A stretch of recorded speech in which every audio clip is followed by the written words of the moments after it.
একটি অনন্য পারিবারিক রোমাঞ্চকর গল্প।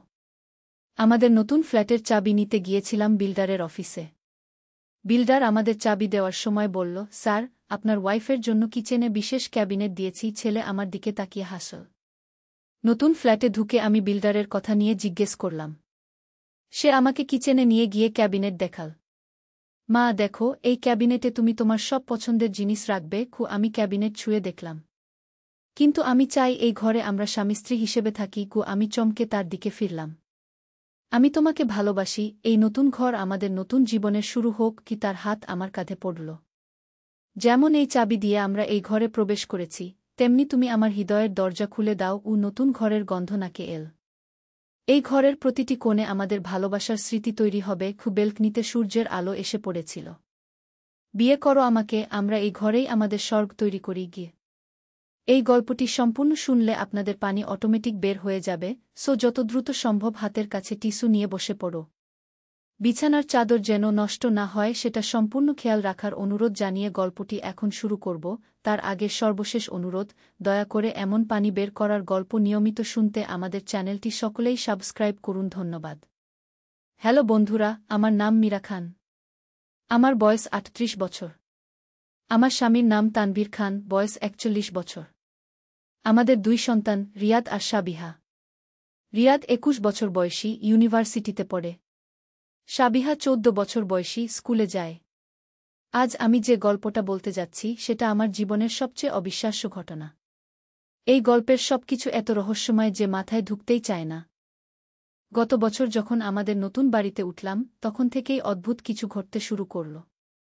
প্রথমে আমি ভেবেছিলাম এটা হয়তো নতুন জায়গার কারণে।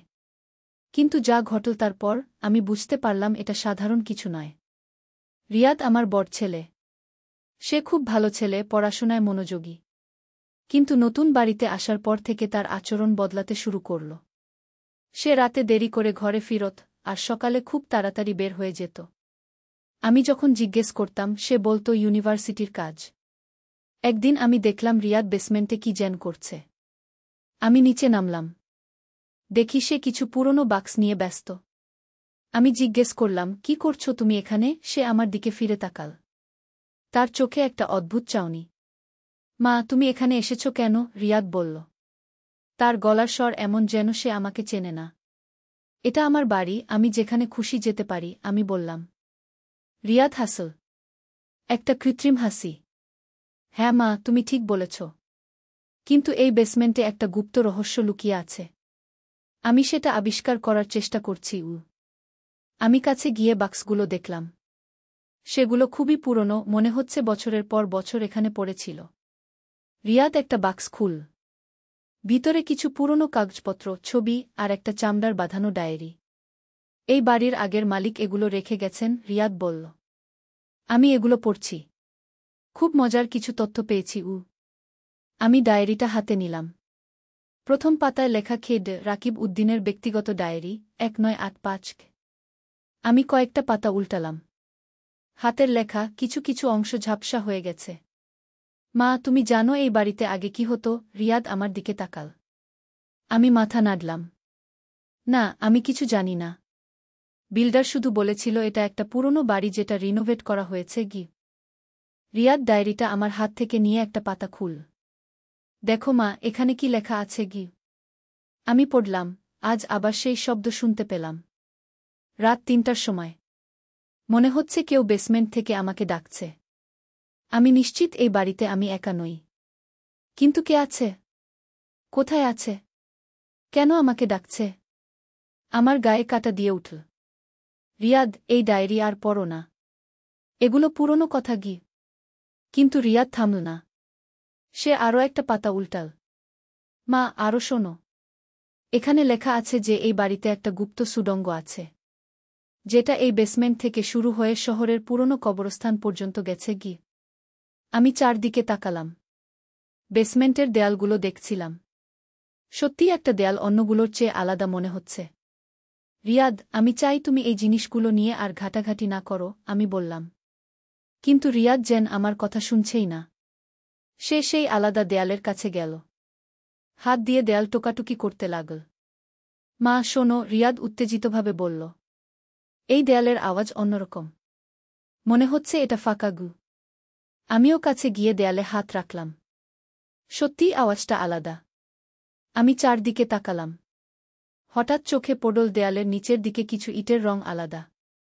রিয়াদ, দেখো, এই ইটগুলো নতুন লাগছে, আমি বললাম। রিয়াদ নিচু হয়ে দেখল। তারপর সে আমার দিকে তাকাল।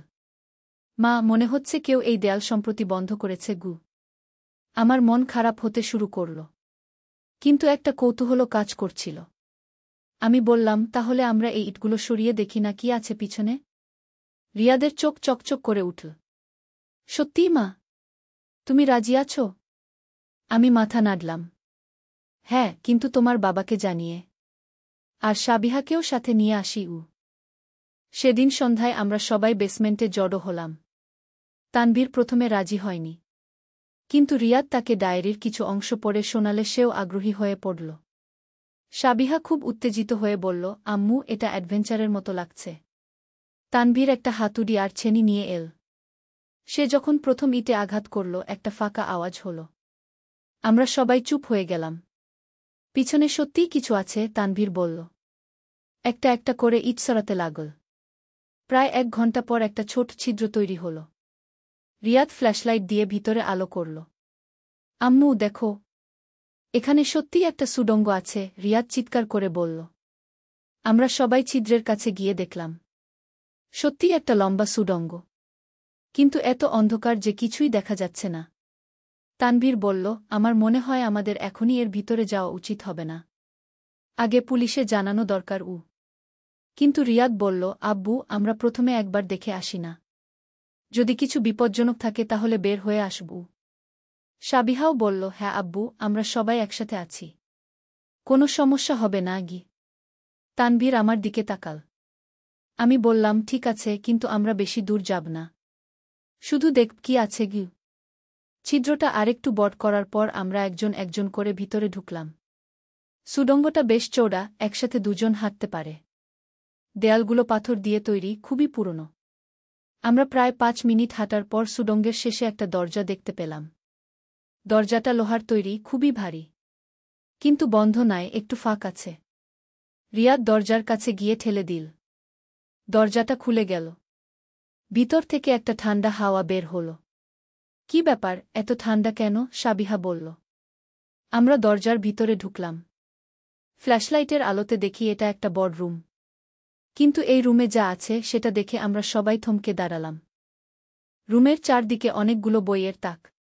আর মাঝখানে একটা বড় টেবিল। টেবিলের উপর অনেকগুলো পুরনো বই, কাগজপত্র আর কিছু অদ্ভুত যন্ত্রপাতি। এটা কি? তানভীর বলল। রিয়াদ টেবিলের কাছে গেল। একটা বই তুলে নিল।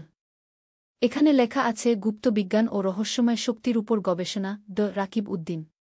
আমি চারদিকে তাকালাম। দেয়ালে অনেকগুলো ছবি টাঙানো। সব মানুষের ছবি, কিন্তু খুব পুরনো। একটা ছবিতে দেখি একজন মধ্যবয়সী লোক, চশমা পরা, সাদা কোট গায়ে।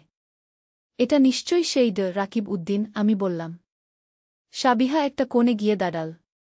আম্মু, এখানে একটা আজব জিনিস আছে গু। আমরা সবাই তার কাছে গেলাম। দেখি একটা কাচের বাক্স, ভিতরে কিছু নীল রঙের তরল পদার্থ। আর পাশে একটা মেশিনের মতো কিছু। রিয়াদ বলল, এগুলো কি কোনো গবেষণার জিনিস? হঠাৎ সেই মেশিনটা থেকে একটা আওয়াজ এল। Beep beep beep. আমরা সবাই চমকে গেলাম। তানভীর বলল, চলো এখানে থেকে বের হই। এটা নিরাপদ নয়। কিন্তু তখনই আরেকটা অদ্ভুত ব্যাপার ঘটল। রুমের একদিকে যে একটা পর্দা ছিল সেটা হঠাৎ নিজে নিজে সরে গেল। পিছনে আরেকটা রুম দেখা গেল। এই রুমটা আরও বড়। আর এখানকার দৃশ্য দেখে আমাদের মাথা ঘুরে গেল। রুমের মাঝখানে একটা বড় বৃত্ত আঁকা মেঝেতে।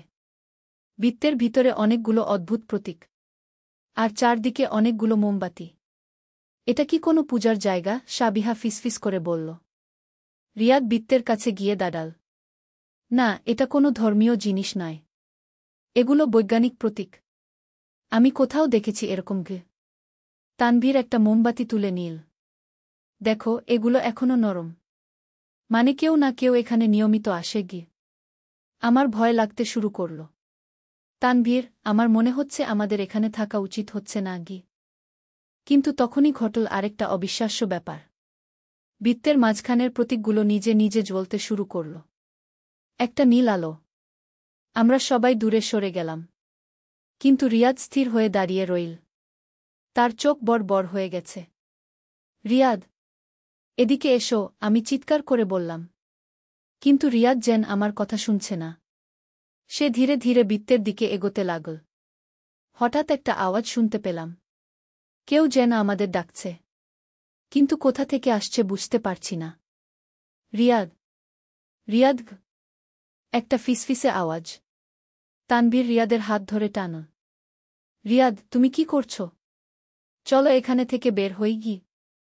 রিয়াদ চোখ পিট পিট করে আমাদের দিকে তাকাল। আম্মু, আব্বু, তোমরা শুনতে পাচ্ছ না? কেউ আমাদের ডাকছে গি। আমি তার কপালে হাত দিলাম। রিয়াদ, তোমার কি জ্বর আছে? কিন্তু রিয়াদ আমার হাত সরিয়ে দিল। না আম্মু, আমি একদম ঠিক আছি। কিন্তু আমার মনে হচ্ছে এই জায়গায় কিছু একটা আছে যেটা আমাদের সাহায্যের জন্য ডাকছে গি। সাবিহা বলল, ভাইয়া, আমারও শব্দ শুনতে পাচ্ছি গু। তানভীর আর আমি একে অপরের দিকে তাকালাম। আমরা দুজনেই চিন্তিত হয়ে পড়লাম। হঠাৎ বৃত্তের মাঝখান থেকে একটা ধোঁয়ার মতো কিছু বের হতে শুরু করল। সেই ধোঁয়া ধীরে ধীরে একটা আকার নীল। একজন মানুষের মতো। আমরা সবাই পিছনে সরে গেলাম। কিন্তু রিয়াদ এবং সাবিহা সামনে এগিয়ে গেল। তোমরা কারা? সেই আকৃতি থেকে একটা কণ্ঠস্বর এল। রিয়াদ উত্তর দিল, আমরা এই বাড়ির নতুন বাসিন্দা। আপনি কে? আমি রাকিব উদ্দিন। এই বাড়ির আগের মালিক কে? আমার পা কাঁপতে শুরু করল। তানভীর আমার হাত ধরল। সেই আকৃতি আরও স্পষ্ট হয়ে উঠল। দেখলাম সত্যিই সেই ছবির মানুষটা। চশমা পরা, সাদা কোট। আমি জানি তোমরা আমার ডায়েরি পড়েছ, রাকিব বলল। আমি অনেক বছর ধরে এখানে আটকে আছি। তোমাদের সাহায্য দরকার গু। রিয়াদ বলল, আমরা কিভাবে সাহায্য করতে পারি? আমার একটা গবেষণা ছিল মানুষের আত্মার শক্তি নিয়ে। কিন্তু একটা দুর্ঘটনা ঘটে। আমি এই 2 রুমের মধ্যে আটকে পড়েছি। বাইরে যেতে পারি না ঘি। সাবিহা সাহসের সাথে জিজ্ঞেস করল, আপনার কি লাগবে? আমার গবেষণার একটা ফর্মুলা আছে। সেটা সম্পূর্ণ করতে পারলে আমি মুক্ত হতে পারব। কিন্তু সেজন্য জীবিত মানুষের সাহায্য লাগে গু। তানভীর এগিয়ে এল। আমরা কি করতে পারি? রাকিব বলল, তোমাদের শুধু এই বৃত্তের চারপাশে দাঁড়িয়ে একটা মন্ত্র পড়তে হবে। তাহলে আমার আত্মা মুক্ত হয়ে স্বর্গে চলে যেতে পারবে গু। আমি সন্দেহের সাথে বললাম, এটা কি নিরাপদ? হ্যাঁ, একদমই নিরাপদ। তোমাদের কোনো ক্ষতি হবে না গি। রিয়াদ বলল, আম্মু, আমার মনে হচ্ছে আমাদের সাহায্য করা উচিত। উনি এত বছর ধরে এখানে আটকে আছেন গি। তানভীর বলল, ঠিক আছে, কিন্তু আমরা সাবধানে করব। আমরা 4 জন বৃত্তের চারপাশে দাঁড়ালাম। রাকিব একটা পুরনো কাগজ থেকে মন্ত্র পড়ে শোনালেন। আমরা সেটা অনুসরণ করতে লাগলাম। মন্ত্র পড়ার সময় বৃত্তটা আরও উজ্জ্বল হয়ে উঠল। একটা শক্তিশালী হাওয়া চলতে শুরু করল। আমাদের চুল উঠতে লাগল। হঠাৎ রাকিবের আকৃতি ধীরে ধীরে অদৃশ্য হয়ে যেতে লাগল। কিন্তু অদৃশ্য হওয়ার আগে তিনি বললেন, ধন্যবাদ। তোমরা আমাকে মুক্ত করেছ। কিন্তু একটা কথা মনে রেখো, এই রুমে একটা গুপ্তধন লুকানো আছে। যদি তোমরা চাও সেটা নিয়ে যেতে পারো গো। বৃত্তের আলো নিভে গেল। রুমটা আবার অন্ধকার হয়ে গেল। গুপ্তধন? সাবিহা উত্তেজিত হয়ে বলল। আমরা ফ্ল্যাশলাইট জ্বালিয়ে চারদিকে খুঁজতে শুরু করলাম। তানভীর দেয়ালগুলো টোকাটুকি করতে লাগল। হঠাৎ একটা দেয়ালে একটা ফাঁকা আওয়াজ পেলাম। রিয়াদ সেই জায়গা চাপ দিতেই দেয়ালের একটা অংশ সরে গেল। পিছনে একটা ছোট কুঠুরি। তানভীর ভিতরে হাত ঢুকিয়ে একটা কাপড়ে মোড়া কিছু বের করল। খুলে দেখি ভিতরে একটা পুরনো গয়নার বাক্স। বাক্সটা খুলতেই আমাদের চোখ চকচক করে উঠল। ভিতরে অনেকগুলো সোনার গয়না, হীরার আংটি আর কিছু পুরনো মুদ্রা। এগুলো কি সত্যিকারের? সাবিহা বিস্মিত হয়ে জিজ্ঞেস করল। তানভীর একটা আংটি হাতে নিয়ে পরীক্ষা করল। মনে হচ্ছে আসল। এগুলো বেশ পুরনো। আমি বললাম, আমাদের এগুলো নেওয়া উচিত কি না? রিয়াদ বলল, রাকিব নিজেই বলেছেন আমরা নিতে পারি। আর উনি আমাদের সাহায্যের বিনিময়ে এটা দিয়েছেন গু। আমরা গয়নার বাক্সটা নিয়ে সেই গুপ্ত রুম থেকে বের হলাম। সুডঙ্গ দিয়ে আমাদের বেসমেন্টে ফিরে এলাম। পরের দিন আমরা একজন জুয়েলারের কাছে গয়নাগুলো নিয়ে গেলাম। তিনি পরীক্ষা করে বললেন এগুলো সত্যিকারের সোনা আর হীরা। অনেক দামি। জুয়েলার বললেন এগুলো 19 শতকের। অ্যান্টিক ভ্যালু আছে। আপনারা যদি বিক্রি করতে চান ভালো দাম পাবেন গু। আমরা কিছু গয়না বিক্রি করে বাকি রেখে দিলাম। যে টাকা পেলাম তা দিয়ে রিয়াদের পড়াশোনার খরচ আর সাবিহার স্কুলের ফি দেওয়া হয়ে গেল। কিন্তু এরপর আরও অদ্ভুত ঘটনা ঘটতে শুরু করল। রিয়াদ বলল সে রাতে স্বপ্নে রাকিবকে দেখে। তিনি তাকে বিভিন্ন বৈজ্ঞানিক বিষয় শেখান। আম্মু রাকিব আমাকে বলেছেন আমার ভিতর বিশেষ ক্ষমতা আছে। আমি যদি চাই মানুষের মন পড়তে পারব। প্রথমে আমি বিশ্বাস করিনি। কিন্তু একদিন রিয়াদ আমার মনের কথা বলে দিল।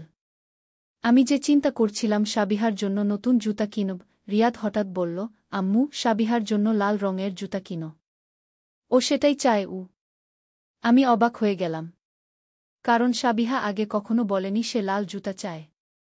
কিন্তু যখন আমি জিজ্ঞেস করলাম সে বলল, হ্যাঁ আম্মু আমি সত্যিই লাল জুতা চাই। কিন্তু তোমাকে বলতে লজ্জা লাগছিল। ধীরে ধীরে আমি বুঝতে পারলাম রিয়াদের সত্যিই কোনো বিশেষ ক্ষমতা হয়েছে।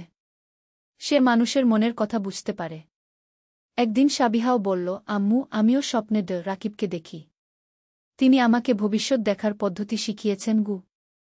আমি চিন্তিত হয়ে পড়লাম। সাবিহা এগুলো কি ভালো? আম্মু আমি কারো ক্ষতি করি না।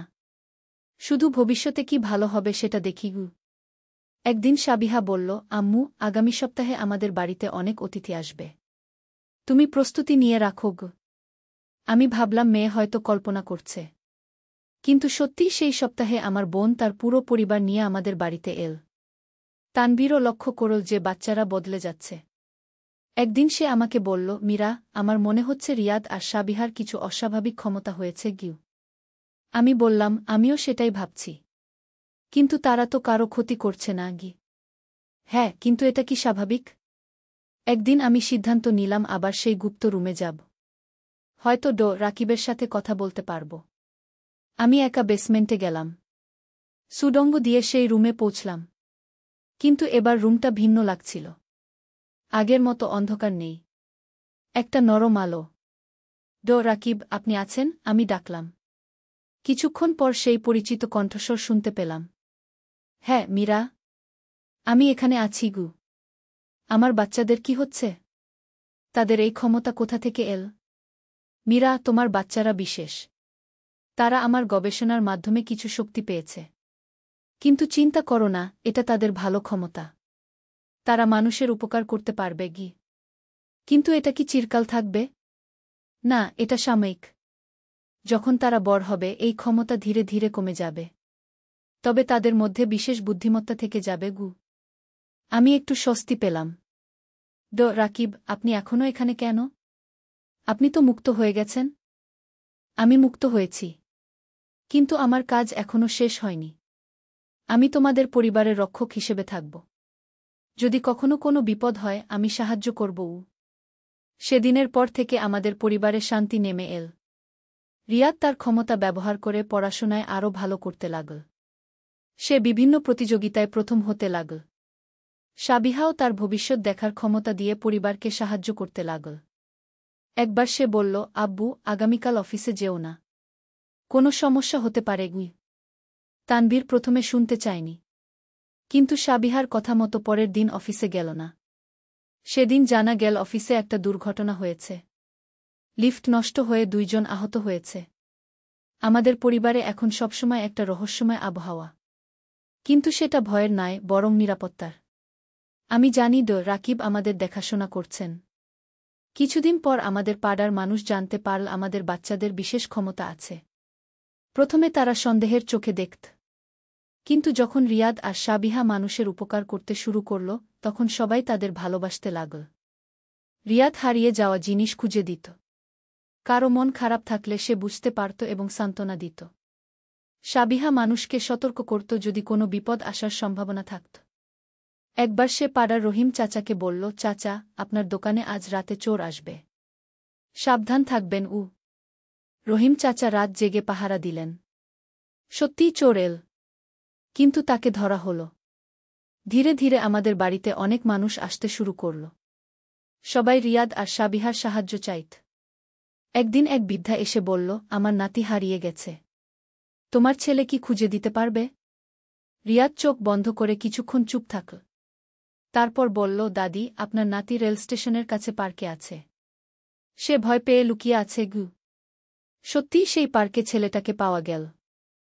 আরেকদিন এক মহিলা এল। তার স্বামী কাজে গিয়ে ফিরে আসছে না। সাবিহা বলল, আন্টি, চিন্তা করবেন না। আপনার স্বামী ভালো আছেন। তিনি আগামীকাল সন্ধ্যায় ফিরবেন। তার কাজে একটু বিলম্ব হচ্ছে গি। পরের দিন সন্ধ্যায় সেই মহিলার স্বামী ফিরে এল। কিন্তু সবচেয়ে অবিশ্বাস্য ঘটনা ঘটল একদিন। পাড়ার ডাক্তার সাহেব এলেন। তিনি খুব চিন্তিত। আমার রোগী আছে। তার অসুখ কি আমি বুঝতে পারছি না। সব পরীক্ষা করেছি, কিছু পাচ্ছি না গি। রিয়াদ বলল, ডাক্তার সাহেব, রোগীটার নাম কি? করিম মিয়া। 40 বছর বয়স। রিয়াদ চোখ বন্ধ করল। কিছুক্ষণ পর বলল, ডাক্তার সাহেব, তার লিভারের সমস্যা। কিন্তু সেটা কোনো রোগ নয়। তিনি দীর্ঘদিন ভেজাল খাবার খেয়েছেন। লিভার দুর্বল হয়ে গেছে গি। ডাক্তার সাহেব অবাক হয়ে বললেন, কিন্তু আমি লিভার ফাংশন টেস্ট করেছি। নরমাল এসেছে গি। আপনি আরও ডিটেইল টেস্ট করান। আর তাকে বিশুদ্ধ খাবার খেতে বলুন। ডাক্তার সাহেব আরও কিছু টেস্ট করালেন। সত্যিই লিভারের সমস্যা পাওয়া গেল। সঠিক চিকিৎসা শুরু করার পর রোগী ভালো হয়ে গেল। এভাবে আমাদের বাড়ি হয়ে উঠল পাড়ার একটা সাহায্য কেন্দ্র। মানুষ বিভিন্ন সমস্যা নিয়ে আসত। রিয়াদ আর সাবিহা সাধ্যমতো সাহায্য করত। কিন্তু একদিন একটা বড় সমস্যা হল। পাড়ার কিছু মানুষ ভাবতে শুরু করল আমাদের বাচ্চাদের মধ্যে জিনের আছর হয়েছে। তারা একজন ওঝাকে ডেকে আনল। সেই ওঝা আমাদের বাড়িতে এল। সে বলল, এই বাচ্চাদের মধ্যে মন্দ আত্মার প্রভাব আছে। এটা ঝাড়ফুঁক করে ভালো করতে হবে গি। আমি রেগে গেলাম। আমার বাচ্চাদের কোনো সমস্যা নেই। তারা মানুষের উপকার করছে গি। কিন্তু ওঝা জোর করে রিয়াদ আর সাবিহার কাছে যেতে চাইল। তখন হঠাৎ একটা অদ্ভুত ঘটনা ঘটল। ঘরে একটা ঠান্ডা হাওয়া চলতে শুরু করল। সবার চুল উঠতে লাগল।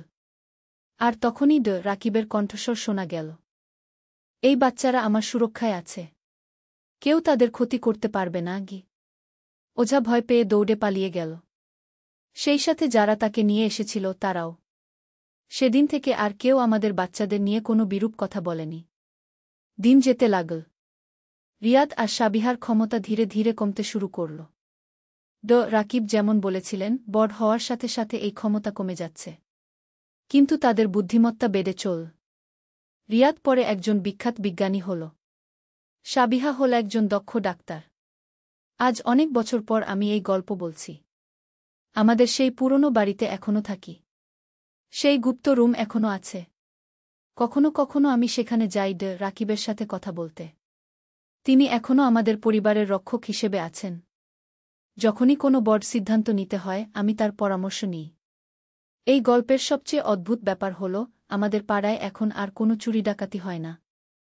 মনে হয় রাকিবের আত্মা পুরো এলাকা রক্ষা করে। গত সপ্তাহে রিয়াদ তার গবেষণায় একটা বড় সাফল্য পেয়েছে। সে ক্যান্সারের একটা নতুন চিকিৎসা আবিষ্কার করেছে। আমি বিশ্বাস করি এটা রাকিবের আশীর্বাদ। সাবিহাও তার হাসপাতালে অনেক রোগীর জীবন বাঁচিয়েছে। তার হাতের স্পর্শেই যেন রোগী ভালো হয়ে যায়। আর আমি একজন সাধারণ গৃহিণী। কিন্তু আমার জীবনে যে অসাধারণ অভিজ্ঞতা হয়েছে, সেটা আমাকে একজন বিশেষ মানুষ বানিয়েছে। আমার কাছে এখনও সেই গয়নার বাক্স আছে। মাঝে মাঝে খুলে দেখি। সেই সোনার গয়নাগুলো এখনও চকচক করে। কিন্তু আসল সম্পদ হল আমার পরিবার আর রাকিবের আশীর্বাদ। আজ রাতেও যখন আমি ঘুমাতে যাব, আমি জানি রাকিব আমাদের দেখাশোনা করবেন। তার কারণেই আমরা নিরাপদ থাকি। এই গল্পটা যারা শুনছেন তারা হয়তো ভাবছেন এটা কল্পনা। কিন্তু আমি সত্যি বলছি। আমার জীবনে যা ঘটেছে সব সত্যি। আর যদি কখনো আপনাদের বাড়িতে কোনো রহস্যময় ঘটনা ঘটে, ভয় পাবেন না। হয়তো কোনো ভালো আত্মা আপনাদের সাহায্য করতে চায়। আমাদের মতো আপনারাও একটা নতুন জীবন পেতে পারেন। একটা রোমাঞ্চকর অভিজ্ঞতা পেতে পারেন।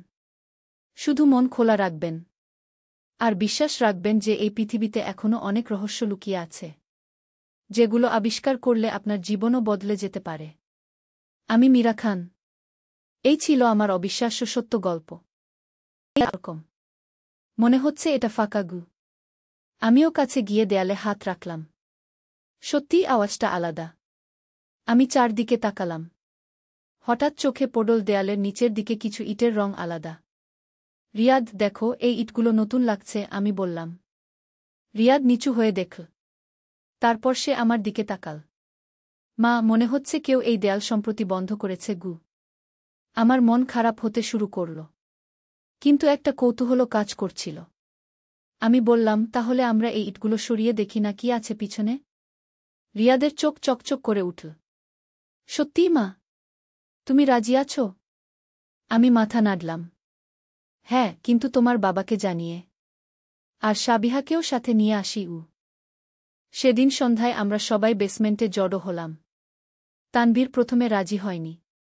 কিন্তু রিয়াদ তাকে ডায়েরির কিছু অংশ পড়ে শোনালে সেও আগ্রহী হয়ে পড়ল। সাবিহা খুব উত্তেজিত হয়ে বলল, আম্মু, এটা অ্যাডভেঞ্চারের মতো লাগছে।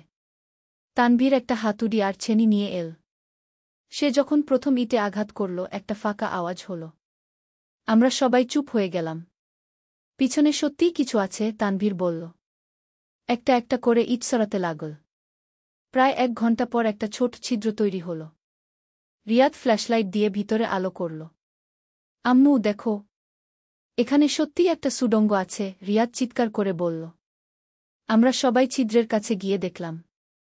সত্যিই একটা লম্বা সুড়ঙ্গ। কিন্তু এত অন্ধকার যে কিছুই দেখা যাচ্ছে না। তানভীর বলল, আমার মনে হয় আমাদের এখনই এর ভিতরে যাওয়া উচিত হবে না। আগে পুলিশে জানানো দরকার। কিন্তু রিয়াদ বলল, আব্বু, আমরা প্রথমে একবার দেখে আসি না? যদি কিছু বিপজ্জনক থাকে তাহলে বের হয়ে আসব। সাবিহাও বলল, হ্যাঁ আব্বু, আমরা সবাই একসাথে আছি। কোনো সমস্যা হবে না গি। তানভীর আমার দিকে তাকাল। আমি বললাম, ঠিক আছে, কিন্তু আমরা বেশি দূর যাব না। শুধু দেখ কি আছে গি। ছিদ্রটা আরেকটু বড় করার পর আমরা একজন একজন করে ভিতরে ঢুকলাম। সুড়ঙ্গটা বেশ চওড়া, একসাথে দুজন হাঁটতে পারে। দেয়ালগুলো পাথর দিয়ে তৈরি, খুবই পুরনো। আমরা প্রায় 5 মিনিট হাঁটার পর সুড়ঙ্গের শেষে একটা দরজা দেখতে পেলাম। দরজাটা লোহার তৈরি, খুবই ভারী। কিন্তু বন্ধ নয়, একটু ফাঁক আছে। রিয়াদ দরজার কাছে গিয়ে ঠেলে দিল। দরজাটা খুলে গেল। ভিতর থেকে একটা ঠান্ডা হাওয়া বের হল। কি ব্যাপার, এত ঠান্ডা কেন? সাবিহা বলল। আমরা দরজার ভিতরে ঢুকলাম। ফ্ল্যাশলাইটের আলোতে দেখি এটা একটা বড় রুম। কিন্তু এই রুমে যা আছে সেটা দেখে আমরা সবাই থমকে দাঁড়ালাম। রুমের চারদিকে অনেকগুলো বইয়ের তাক। আর মাঝখানে একটা বড় টেবিল। টেবিলের উপর অনেকগুলো পুরনো বই, কাগজপত্র আর কিছু অদ্ভুত যন্ত্রপাতি। এটা কি? তানভীর বলল। রিয়াদ টেবিলের কাছে গেল। একটা বই তুলে নিল। এখানে লেখা আছে গুপ্ত বিজ্ঞান ও রহস্যময় শক্তির উপর গবেষণা, রাকিব উদ্দিন। আমি চারদিকে তাকালাম। দেয়ালে অনেকগুলো ছবি টাঙানো। সব মানুষের ছবি, কিন্তু খুব পুরনো। একটা ছবিতে দেখি একজন মধ্যবয়সী লোক, চশমা পরা, সাদা কোট গায়ে। এটা নিশ্চয়ই সেই রাকিব উদ্দিন, আমি বললাম। সাবিহা একটা কোণে গিয়ে দাঁড়াল। আম্মু, এখানে একটা আজব জিনিস আছে গু। আমরা সবাই তার কাছে গেলাম। দেখি একটা কাচের বাক্স, ভিতরে কিছু নীল রঙের তরল পদার্থ। আর পাশে একটা মেশিনের মতো কিছু। রিয়াদ বলল, এগুলো কি কোনো গবেষণার জিনিস? হঠাৎ সেই মেশিনটা থেকে একটা আওয়াজ এল। Beep beep beep. আমরা সবাই চমকে গেলাম। তানভীর বলল, চলো এখানে থেকে বের হই। এটা নিরাপদ নয়। কিন্তু তখনই আরেকটা অদ্ভুত ব্যাপার ঘটল। রুমের একদিকে যে একটা পর্দা ছিল সেটা হঠাৎ নিজে নিজে সরে গেল। পিছনে আরেকটা রুম দেখা গেল। এই রুমটা আরও বড়। আর এখানকার দৃশ্য দেখে আমাদের মাথা ঘুরে গেল। রুমের মাঝখানে একটা বড় বৃত্ত আঁকা মেঝেতে। বৃত্তের ভিতরে অনেকগুলো অদ্ভুত প্রতীক। আর চারদিকে অনেকগুলো মোমবাতি। এটা কি কোনো পূজার জায়গা? সাবিহা ফিসফিস করে বলল। রিয়াদ বৃত্তের কাছে গিয়ে দাঁড়াল। না, এটা কোনো ধর্মীয় জিনিস নয়। এগুলো বৈজ্ঞানিক প্রতীক। আমি কোথাও দেখেছি এরকম গে। তানভীর একটা মোমবাতি তুলে নিল। দেখো, এগুলো এখনো নরম। মানে কেউ না কেউ এখানে নিয়মিত আসে গে। আমার ভয় লাগতে শুরু করল। তানভীর, আমার মনে হচ্ছে আমাদের এখানে থাকা উচিত হচ্ছে না গি। কিন্তু তখনই ঘটল আরেকটা অবিশ্বাস্য ব্যাপার। বৃত্তের মাঝখানের প্রতীকগুলো নিজে নিজে জ্বলতে শুরু করল। একটা নীল আলো। আমরা সবাই দূরে সরে গেলাম। কিন্তু রিয়াদ স্থির হয়ে দাঁড়িয়ে রইল। তার চোখ বড় বড় হয়ে গেছে। রিয়াদ, এদিকে এসো, আমি চিৎকার করে বললাম। কিন্তু রিয়াদ যেন আমার কথা শুনছে না। সে ধীরে ধীরে বৃত্তের দিকে এগোতে লাগল। হঠাৎ একটা আওয়াজ শুনতে পেলাম। কেউ যেন আমাদের ডাকছে। কিন্তু কোথা থেকে আসছে বুঝতে পারছি না। রিয়াদ, রিয়াদ। একটা ফিসফিসে আওয়াজ। তানভীর রিয়াদের হাত ধরে টানল। রিয়াদ, তুমি কি করছো? চলো এখানে থেকে বের হই গি। রিয়াদ চোখ পিট পিট করে আমাদের দিকে তাকাল। আম্মু, আব্বু, তোমরা শুনতে পাচ্ছ না? কেউ আমাদের ডাকছে গি। আমি তার কপালে হাত দিলাম। রিয়াদ, তোমার কি জ্বর আছে? কিন্তু রিয়াদ আমার হাত সরিয়ে দিল। না আম্মু, আমি একদম ঠিক আছি। কিন্তু আমার মনে হচ্ছে এই জায়গায় কিছু একটা আছে যেটা আমাদের সাহায্যের জন্য ডাকছে গি। সাবিহা বলল, ভাইয়া, আমারও শব্দ শুনতে পাচ্ছি গু। তানভীর আর আমি একে অপরের দিকে তাকালাম। আমরা দুজনেই চিন্তিত হয়ে পড়লাম। হঠাৎ বৃত্তের মাঝখান থেকে একটা ধোঁয়ার মতো কিছু বের হতে শুরু করল। সেই ধোঁয়া ধীরে ধীরে একটা আকার নিল। একজন মানুষের মতো। আমরা সবাই পিছনে সরে গেলাম। কিন্তু রিয়াদ এবং সাবিহা সামনে এগিয়ে গেল। তোমরা কারা? সেই আকৃতি থেকে একটা কণ্ঠস্বর এল। রিয়াদ উত্তর দিল, আমরা এই বাড়ির নতুন বাসিন্দা। আপনি কে? আমি রাকিব উদ্দিন। এই বাড়ির আগের মালিককে। আমার পা কাঁপতে শুরু করল। তানভীর আমার হাত ধরল। সেই আকৃতি আরও স্পষ্ট হয়ে উঠল। দেখলাম সত্যিই সেই ছবির মানুষটা। চশমা পরা, সাদা কোট। আমি জানি তোমরা আমার ডায়েরি পড়েছ, রাকিব বলল। আমি অনেক বছর ধরে এখানে আটকে আছি। তোমাদের সাহায্য দরকার গু। রিয়াদ বলল, আমরা কিভাবে সাহায্য করতে পারি? আমার একটা গবেষণা ছিল। মানুষের আত্মার শক্তি নিয়ে। কিন্তু একটা দুর্ঘটনা ঘটে। আমি এই 2 রুমের মধ্যে আটকে পড়েছি। বাইরে যেতে পারি না ঘি। সাবিহা সাহসের সাথে জিজ্ঞেস করল, আপনার কি লাগবে? আমার গবেষণার একটা ফর্মুলা আছে। সেটা সম্পূর্ণ করতে পারলে আমি মুক্ত হতে পারব। কিন্তু সেজন্য জীবিত মানুষের সাহায্য লাগে গু। তানভীর এগিয়ে এল। আমরা কি করতে পারি? রাকিব বলল, তোমাদের শুধু এই বৃত্তের চারপাশে দাঁড়িয়ে একটা মন্ত্র পড়তে হবে। তাহলে আমার আত্মা মুক্ত হয়ে স্বর্গে চলে যেতে পারবে গু। আমি সন্দেহের সাথে বললাম, এটা কি নিরাপদ? হ্যাঁ, একদমই নিরাপদ। তোমাদের কোনো ক্ষতি হবে না গি। রিয়াদ বলল, আম্মু, আমার মনে হচ্ছে আমাদের সাহায্য করা উচিত। উনি এত বছর ধরে এখানে আটকে আছেন গি। তানভীর বলল, ঠিক আছে, কিন্তু আমরা সাবধানে করব। আমরা 4 জন বৃত্তের চারপাশে দাঁড়ালাম। রাকিব একটা পুরনো কাগজ থেকে মন্ত্র পড়ে শোনালেন। আমরা সেটা অনুসরণ করতে লাগলাম। মন্ত্র পড়ার সময় বৃত্তটা আরও উজ্জ্বল হয়ে উঠল। একটা শক্তিশালী হাওয়া চলতে শুরু করল। আমাদের চুল উঠতে লাগল।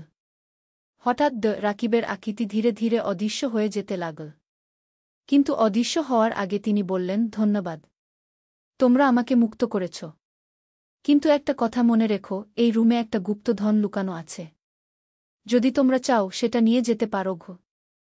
বৃত্তের আলো নিভে গেল। রুমটা আবার অন্ধকার হয়ে গেল। গুপ্তধন? সাবিহা উত্তেজিত হয়ে বলল। আমরা ফ্ল্যাশলাইট জ্বালিয়ে চারদিকে খুঁজতে শুরু করলাম। তানভীর দেয়ালগুলো টোকাটুকি করতে লাগল। হঠাৎ একটা দেয়ালে একটা ফাঁকা আওয়াজ পেলাম। রিয়াদ সেই জায়গা চাপ দিতেই দেয়ালের একটা অংশ সরে গেল। পিছনে একটা ছোট কুঠুরি। তানভীর ভিতরে হাত ঢুকিয়ে একটা কাপড়ে মোড়া কিছু বের করল। খুলে দেখি ভিতরে একটা পুরনো গয়নার বাক্স। বাক্সটা খুলতেই আমাদের চোখ চকচক করে উঠল। ভিতরে অনেকগুলো সোনার গয়না, হীরার আংটি আর কিছু পুরনো মুদ্রা। এগুলো কি সত্যিকারের? সাবিহা বিস্মিত হয়ে জিজ্ঞেস করল। তানভীর একটা আংটি হাতে নিয়ে পরীক্ষা করল। মনে হচ্ছে আসল। এগুলো বেশ পুরনো। আমি বললাম, আমাদের এগুলো নেওয়া উচিত কি না? রিয়াদ বলল, রাকিব নিজেই বলেছেন আমরা নিতে পারি। আর উনি আমাদের সাহায্যের বিনিময়ে এটা দিয়েছেন গু। আমরা গয়নার বাক্সটা নিয়ে সেই গুপ্ত রুম থেকে বের হলাম। সুড়ঙ্গ দিয়ে আমাদের বেসমেন্টে ফিরে এলাম। পরের দিন আমরা একজন জুয়েলারের কাছে গয়নাগুলো নিয়ে গেলাম। তিনি পরীক্ষা করে বললেন এগুলো সত্যিকারের সোনা আর হীরা। অনেক দামি। জুয়েলার বললেন এগুলো 19 শতকের। অ্যান্টিক ভ্যালু আছে। আপনারা যদি বিক্রি করতে চান ভালো দাম পাবেন গু। আমরা কিছু গয়না বিক্রি করে বাকি রেখে দিলাম। যে টাকা পেলাম তা দিয়ে রিয়াদের পড়াশোনার খরচ আর সাবিহার স্কুলের ফি দেওয়া হয়ে গেল। কিন্তু এরপর আরও অদ্ভুত ঘটনা ঘটতে শুরু করল। রিয়াদ বলল সে রাতে স্বপ্নে রাকিবকে দেখে। তিনি তাকে বিভিন্ন বৈজ্ঞানিক বিষয় শেখান। আম্মু রাকিব আমাকে বলেছেন আমার ভিতর বিশেষ ক্ষমতা আছে। আমি যদি চাই মানুষের মন পড়তে পারবো। প্রথমে আমি বিশ্বাস করিনি। কিন্তু একদিন রিয়াদ আমার মনের কথা বলে দিল। আমি যে চিন্তা করছিলাম সাবিহার জন্য নতুন জুতা কিনব, রিয়াদ হঠাৎ বলল, আম্মু সাবিহার জন্য লাল রঙের জুতা কিনো। ও সেটাই চায়। আমি অবাক হয়ে গেলাম। কারণ সাবিহা আগে কখনো বলেনি সে লাল জুতা চায়। কিন্তু যখন আমি জিজ্ঞেস করলাম সে বলল, হ্যাঁ আম্মু, আমি সত্যিই লাল জুতা চাই। কিন্তু তোমাকে বলতে লজ্জা লাগছিল। ধীরে ধীরে আমি বুঝতে পারলাম রিয়াদের সত্যিই কোনো বিশেষ ক্ষমতা হয়েছে। সে মানুষের মনের কথা বুঝতে পারে। একদিন সাবিহাও বলল, আম্মু আমিও স্বপ্নে রাকিবকে দেখি।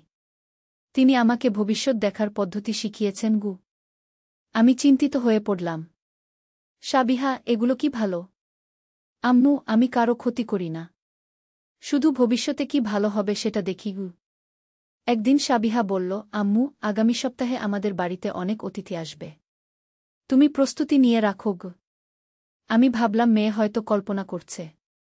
কিন্তু সত্যিই সেই সপ্তাহে আমার বোন তার পুরো পরিবার নিয়ে আমাদের বাড়িতে এল। তানভীরও লক্ষ্য করল যে বাচ্চারা বদলে যাচ্ছে। একদিন সে আমাকে বলল, মীরা, আমার মনে হচ্ছে রিয়াদ আর সাবিহার কিছু অস্বাভাবিক ক্ষমতা হয়েছে গিউ। আমি বললাম, আমিও সেটাই ভাবছি। কিন্তু তারা তো কারো ক্ষতি করছে না গি। হ্যাঁ, কিন্তু এটা কি স্বাভাবিক? একদিন আমি সিদ্ধান্ত নিলাম আবার সেই গুপ্ত রুমে যাব। হয়তো রাকিবের সাথে কথা বলতে পারব। আমি একা বেসমেন্টে গেলাম। সুড়ঙ্গ দিয়ে সেই রুমে পৌঁছলাম। কিন্তু এবার রুমটা ভিন্ন লাগছিল। আগের মতো অন্ধকার নেই। একটা নরম আলো। রাকিব, আপনি আছেন? আমি ডাকলাম। কিছুক্ষণ পর সেই পরিচিত কণ্ঠস্বর শুনতে পেলাম। হ্যাঁ মীরা, আমি এখানে আছি গু। আমার বাচ্চাদের কি হচ্ছে? তাদের এই ক্ষমতা কোথা থেকে এল? মীরা, তোমার বাচ্চারা বিশেষ। তারা আমার গবেষণার মাধ্যমে কিছু শক্তি পেয়েছে। কিন্তু চিন্তা করো না, এটা তাদের ভালো ক্ষমতা। তারা মানুষের উপকার করতে পারবে গি। কিন্তু এটা কি চিরকাল থাকবে? না, এটা সাময়িক। যখন তারা বড় হবে এই ক্ষমতা ধীরে ধীরে কমে যাবে। তবে তাদের মধ্যে বিশেষ বুদ্ধিমত্তা থেকে যাবে গু। আমি একটু স্বস্তি পেলাম। রাকিব, আপনি এখনও এখানে কেন? আপনি তো মুক্ত হয়ে গেছেন। আমি মুক্ত হয়েছি। কিন্তু আমার কাজ এখনও শেষ হয়নি। আমি তোমাদের পরিবারের রক্ষক হিসেবে থাকব। যদি কখনো কোনো বিপদ হয় আমি সাহায্য করব। সেদিনের পর থেকে আমাদের পরিবারে শান্তি নেমে এল। রিয়াদ তার ক্ষমতা ব্যবহার করে পড়াশোনায় আরও ভালো করতে লাগল। সে বিভিন্ন প্রতিযোগিতায় প্রথম হতে লাগল। সাবিহাও তার ভবিষ্যৎ দেখার ক্ষমতা দিয়ে পরিবারকে সাহায্য করতে লাগল। একবার সে বলল, আব্বু আগামীকাল অফিসে যেও না। কোনো সমস্যা হতে পারে গুই। তানভীর প্রথমে শুনতে চায়নি। কিন্তু সাবিহার কথা মতো পরের দিন অফিসে গেল না। সেদিন জানা গেল অফিসে একটা দুর্ঘটনা হয়েছে। লিফট নষ্ট হয়ে 2 জন আহত হয়েছে। আমাদের পরিবারে এখন সবসময় একটা রহস্যময় আবহাওয়া। কিন্তু সেটা ভয়ের নয়, বরং নিরাপত্তার। আমি জানি রাকিব আমাদের দেখাশোনা করছেন। কিছুদিন পর আমাদের পাড়ার মানুষ জানতে পারল আমাদের বাচ্চাদের বিশেষ ক্ষমতা আছে। প্রথমে তারা সন্দেহের চোখে দেখত। কিন্তু যখন রিয়াদ আর সাবিহা মানুষের উপকার করতে শুরু করল তখন সবাই তাদের ভালোবাসতে লাগল। রিয়াদ হারিয়ে যাওয়া জিনিস খুঁজে দিত। কারো মন খারাপ থাকলে সে বুঝতে পারত এবং সান্ত্বনা দিত। সাবিহা মানুষকে সতর্ক করত যদি কোনো বিপদ আসার সম্ভাবনা থাকত। একবার সে পাড়ার রহিম চাচাকে বলল, চাচা, আপনার দোকানে আজ রাতে চোর আসবে। সাবধান থাকবেন। রহিম চাচা রাত জেগে পাহারা দিলেন। সত্যিই চোর এল। কিন্তু তাকে ধরা হল। ধীরে ধীরে আমাদের বাড়িতে অনেক মানুষ আসতে শুরু করল। সবাই রিয়াদ আর সাবিহার সাহায্য চাইত। একদিন এক বৃদ্ধা এসে বলল, আমার নাতি হারিয়ে গেছে। তোমার ছেলে কি খুঁজে দিতে পারবে? রিয়াদ চোখ বন্ধ করে কিছুক্ষণ চুপ থাকল। তারপর বলল, দাদি, আপনার নাতি রেল স্টেশনের কাছে পার্কে আছে। সে ভয় পেয়ে লুকিয়ে আছে গু। সত্যিই সেই পার্কে ছেলেটাকে পাওয়া গেল। আরেকদিন এক মহিলা এল। তার স্বামী কাজে গিয়ে ফিরে আসছে না। সাবিহা বলল, আন্টি, চিন্তা করবেন না। আপনার স্বামী ভালো আছেন। তিনি আগামীকাল সন্ধ্যায় ফিরবেন। তার কাজে একটু বিলম্ব হচ্ছে গি। পরের দিন সন্ধ্যায় সেই মহিলার স্বামী ফিরে এল। কিন্তু সবচেয়ে অবিশ্বাস্য ঘটনা ঘটল একদিন। পাড়ার ডাক্তার সাহেব এলেন। তিনি খুব চিন্তিত। আমার রোগী আছে। তার অসুখ কি আমি বুঝতে পারছি না। সব পরীক্ষা করেছি, কিছু পাচ্ছি না গি। রিয়াদ বলল, ডাক্তার সাহেব, রোগীটার নাম কি? করিম মিয়া। 40 বছর বয়স। রিয়াদ চোখ বন্ধ করল। কিছুক্ষণ পর বলল, ডাক্তার সাহেব, তার লিভারের সমস্যা। কিন্তু সেটা কোনো রোগ নয়। তিনি দীর্ঘদিন ভেজাল খাবার খেয়েছেন। লিভার দুর্বল হয়ে গেছে গি। ডাক্তার সাহেব অবাক হয়ে বললেন, কিন্তু আমি লিভার ফাংশন টেস্ট করেছি। নরমাল এসেছে গি। আপনি আরও ডিটেইল টেস্ট করান। আর তাকে বিশুদ্ধ খাবার খেতে বলুন। ডাক্তার সাহেব আরও কিছু টেস্ট করালেন। সত্যিই লিভারের সমস্যা পাওয়া গেল। সঠিক চিকিৎসা শুরু করার পর রোগী ভালো হয়ে গেল। এভাবে আমাদের বাড়ি হয়ে উঠল পাড়ার একটা সাহায্য কেন্দ্র। মানুষ বিভিন্ন সমস্যা নিয়ে আসত। রিয়াদ আর সাবিহা সাধ্যমতো সাহায্য করত। কিন্তু একদিন একটা বড় সমস্যা হল। পাড়ার কিছু মানুষ ভাবতে শুরু করল আমাদের বাচ্চাদের মধ্যে জিনের আছর হয়েছে। তারা একজন ওঝাকে ডেকে আনল। সেই ওঝা আমাদের বাড়িতে এল। সে বলল, এই বাচ্চাদের মধ্যে মন্দ আত্মার প্রভাব আছে। এটা ঝাড়ফুঁক করে ভালো করতে হবে গি। আমি রেগে গেলাম। আমার বাচ্চাদের কোনো সমস্যা নেই। তারা মানুষের উপকার করছে গি। কিন্তু ওঝা জোর করে রিয়াদ আর সাবিহার কাছে যেতে চাইল। তখন হঠাৎ একটা অদ্ভুত ঘটনা ঘটল। ঘরে একটা ঠান্ডা হাওয়া চলতে শুরু করল। সবার চুল উঠতে লাগল। আর তখনই রাকিবের কণ্ঠস্বর শোনা গেল, এই বাচ্চারা আমার সুরক্ষায় আছে। কেউ তাদের ক্ষতি করতে পারবে না গি। ওঝা ভয় পেয়ে দৌড়ে পালিয়ে গেল। সেই সাথে যারা তাকে নিয়ে এসেছিল তারাও। সেদিন থেকে আর কেউ আমাদের বাচ্চাদের নিয়ে কোনো বিরূপ কথা বলেনি। দিন যেতে লাগল। রিয়াদ আর সাবিহার ক্ষমতা ধীরে ধীরে কমতে শুরু করল। রাকিব যেমন বলেছিলেন, বড় হওয়ার সাথে সাথে এই ক্ষমতা কমে যাচ্ছে। কিন্তু তাদের বুদ্ধিমত্তা বেড়ে চল। রিয়াদ পরে একজন বিখ্যাত বিজ্ঞানী হল। সাবিহা হল একজন দক্ষ ডাক্তার। আজ অনেক বছর পর আমি এই গল্প বলছি। আমাদের সেই পুরনো বাড়িতে এখনো থাকি। সেই গুপ্ত রুম এখনো আছে। কখনো কখনো আমি সেখানে যাই রাকিবের সাথে কথা বলতে। তিনি এখনো আমাদের পরিবারের রক্ষক হিসেবে আছেন। যখনই কোনো বড় সিদ্ধান্ত নিতে হয়, আমি তার পরামর্শ নিই। এই গল্পের সবচেয়ে অদ্ভুত ব্যাপার হল, আমাদের পাড়ায় এখন আর কোনো চুরি ডাকাতি হয় না। মনে হয় রাকিবের আত্মা পুরো এলাকা রক্ষা করে। গত সপ্তাহে রিয়াদ তার গবেষণায় একটা বড় সাফল্য পেয়েছে। সে ক্যান্সারের একটা নতুন চিকিৎসা আবিষ্কার করেছে। আমি বিশ্বাস করি এটা রাকিবের আশীর্বাদ। সাবিহাও তার হাসপাতালে অনেক রোগীর জীবন বাঁচিয়েছে। তার হাতের স্পর্শেই যেন রোগী ভালো হয়ে যায়। আর আমি একজন সাধারণ গৃহিণী। কিন্তু আমার জীবনে যে অসাধারণ অভিজ্ঞতা হয়েছে সেটা আমাকে একজন বিশেষ মানুষ বানিয়েছে। আমার কাছে এখনো সেই গয়নার বাক্স আছে। মাঝে মাঝে খুলে দেখি। সেই সোনার গয়নাগুলো এখনো চকচক করে। কিন্তু আসল সম্পদ হল আমার পরিবার আর রাকিবের আশীর্বাদ। আজ রাতেও যখন আমি ঘুমাতে যাব, আমি জানি রাকিব আমাদের দেখাশোনা করবেন। তার কারণেই আমরা নিরাপদ থাকি। এই গল্পটা যারা শুনছেন তারা হয়তো ভাবছেন এটা কল্পনা। কিন্তু আমি সত্যি বলছি। আমার জীবনে যা ঘটেছে সব সত্যি। আর যদি কখনো আপনাদের বাড়িতে কোনো রহস্যময় ঘটনা ঘটে, ভয় পাবেন না। হয়তো কোনো ভালো আত্মা আপনাদের সাহায্য করতে চায়। আমাদের মতো আপনারাও একটা নতুন জীবন পেতে পারেন। একটা রোমাঞ্চকর অভিজ্ঞতা পেতে পারেন। শুধু মন খোলা রাখবেন। আর বিশ্বাস রাখবেন যে এই পৃথিবীতে এখনো অনেক রহস্য লুকিয়ে আছে, যেগুলো আবিষ্কার করলে আপনার জীবনও বদলে যেতে পারে। আমি মীরা খান। এই ছিল আমার অবিশ্বাস্য সত্য গল্প। এরকম মনে হচ্ছে এটা ফাঁকা গু। আমিও কাছে গিয়ে দেয়ালে হাত রাখলাম। সত্যিই আওয়াজটা আলাদা। আমি চারদিকে তাকালাম। হঠাৎ চোখে পড়ল দেয়ালের নিচের দিকে কিছু ইটের রং আলাদা। রিয়াদ, দেখো, এই ইটগুলো নতুন লাগছে, আমি বললাম। রিয়াদ নিচু হয়ে দেখল। তারপর সে আমার দিকে তাকাল। মা, মনে হচ্ছে কেউ এই দেয়াল সম্প্রতি বন্ধ করেছে গু। আমার মন খারাপ হতে শুরু করল। কিন্তু একটা কৌতূহল কাজ করছিল। আমি বললাম, তাহলে আমরা এই ইটগুলো সরিয়ে দেখি না কি আছে পিছনে। রিয়াদের চোখ চকচক করে উঠল। সত্যিই মা? তুমি রাজি আছো? আমি মাথা নাড়লাম। হ্যাঁ, কিন্তু তোমার বাবাকে জানিয়ে। আর সাবিহাকেও সাথে নিয়ে আসি। সেদিন সন্ধ্যায় আমরা সবাই বেসমেন্টে জড়ো হলাম।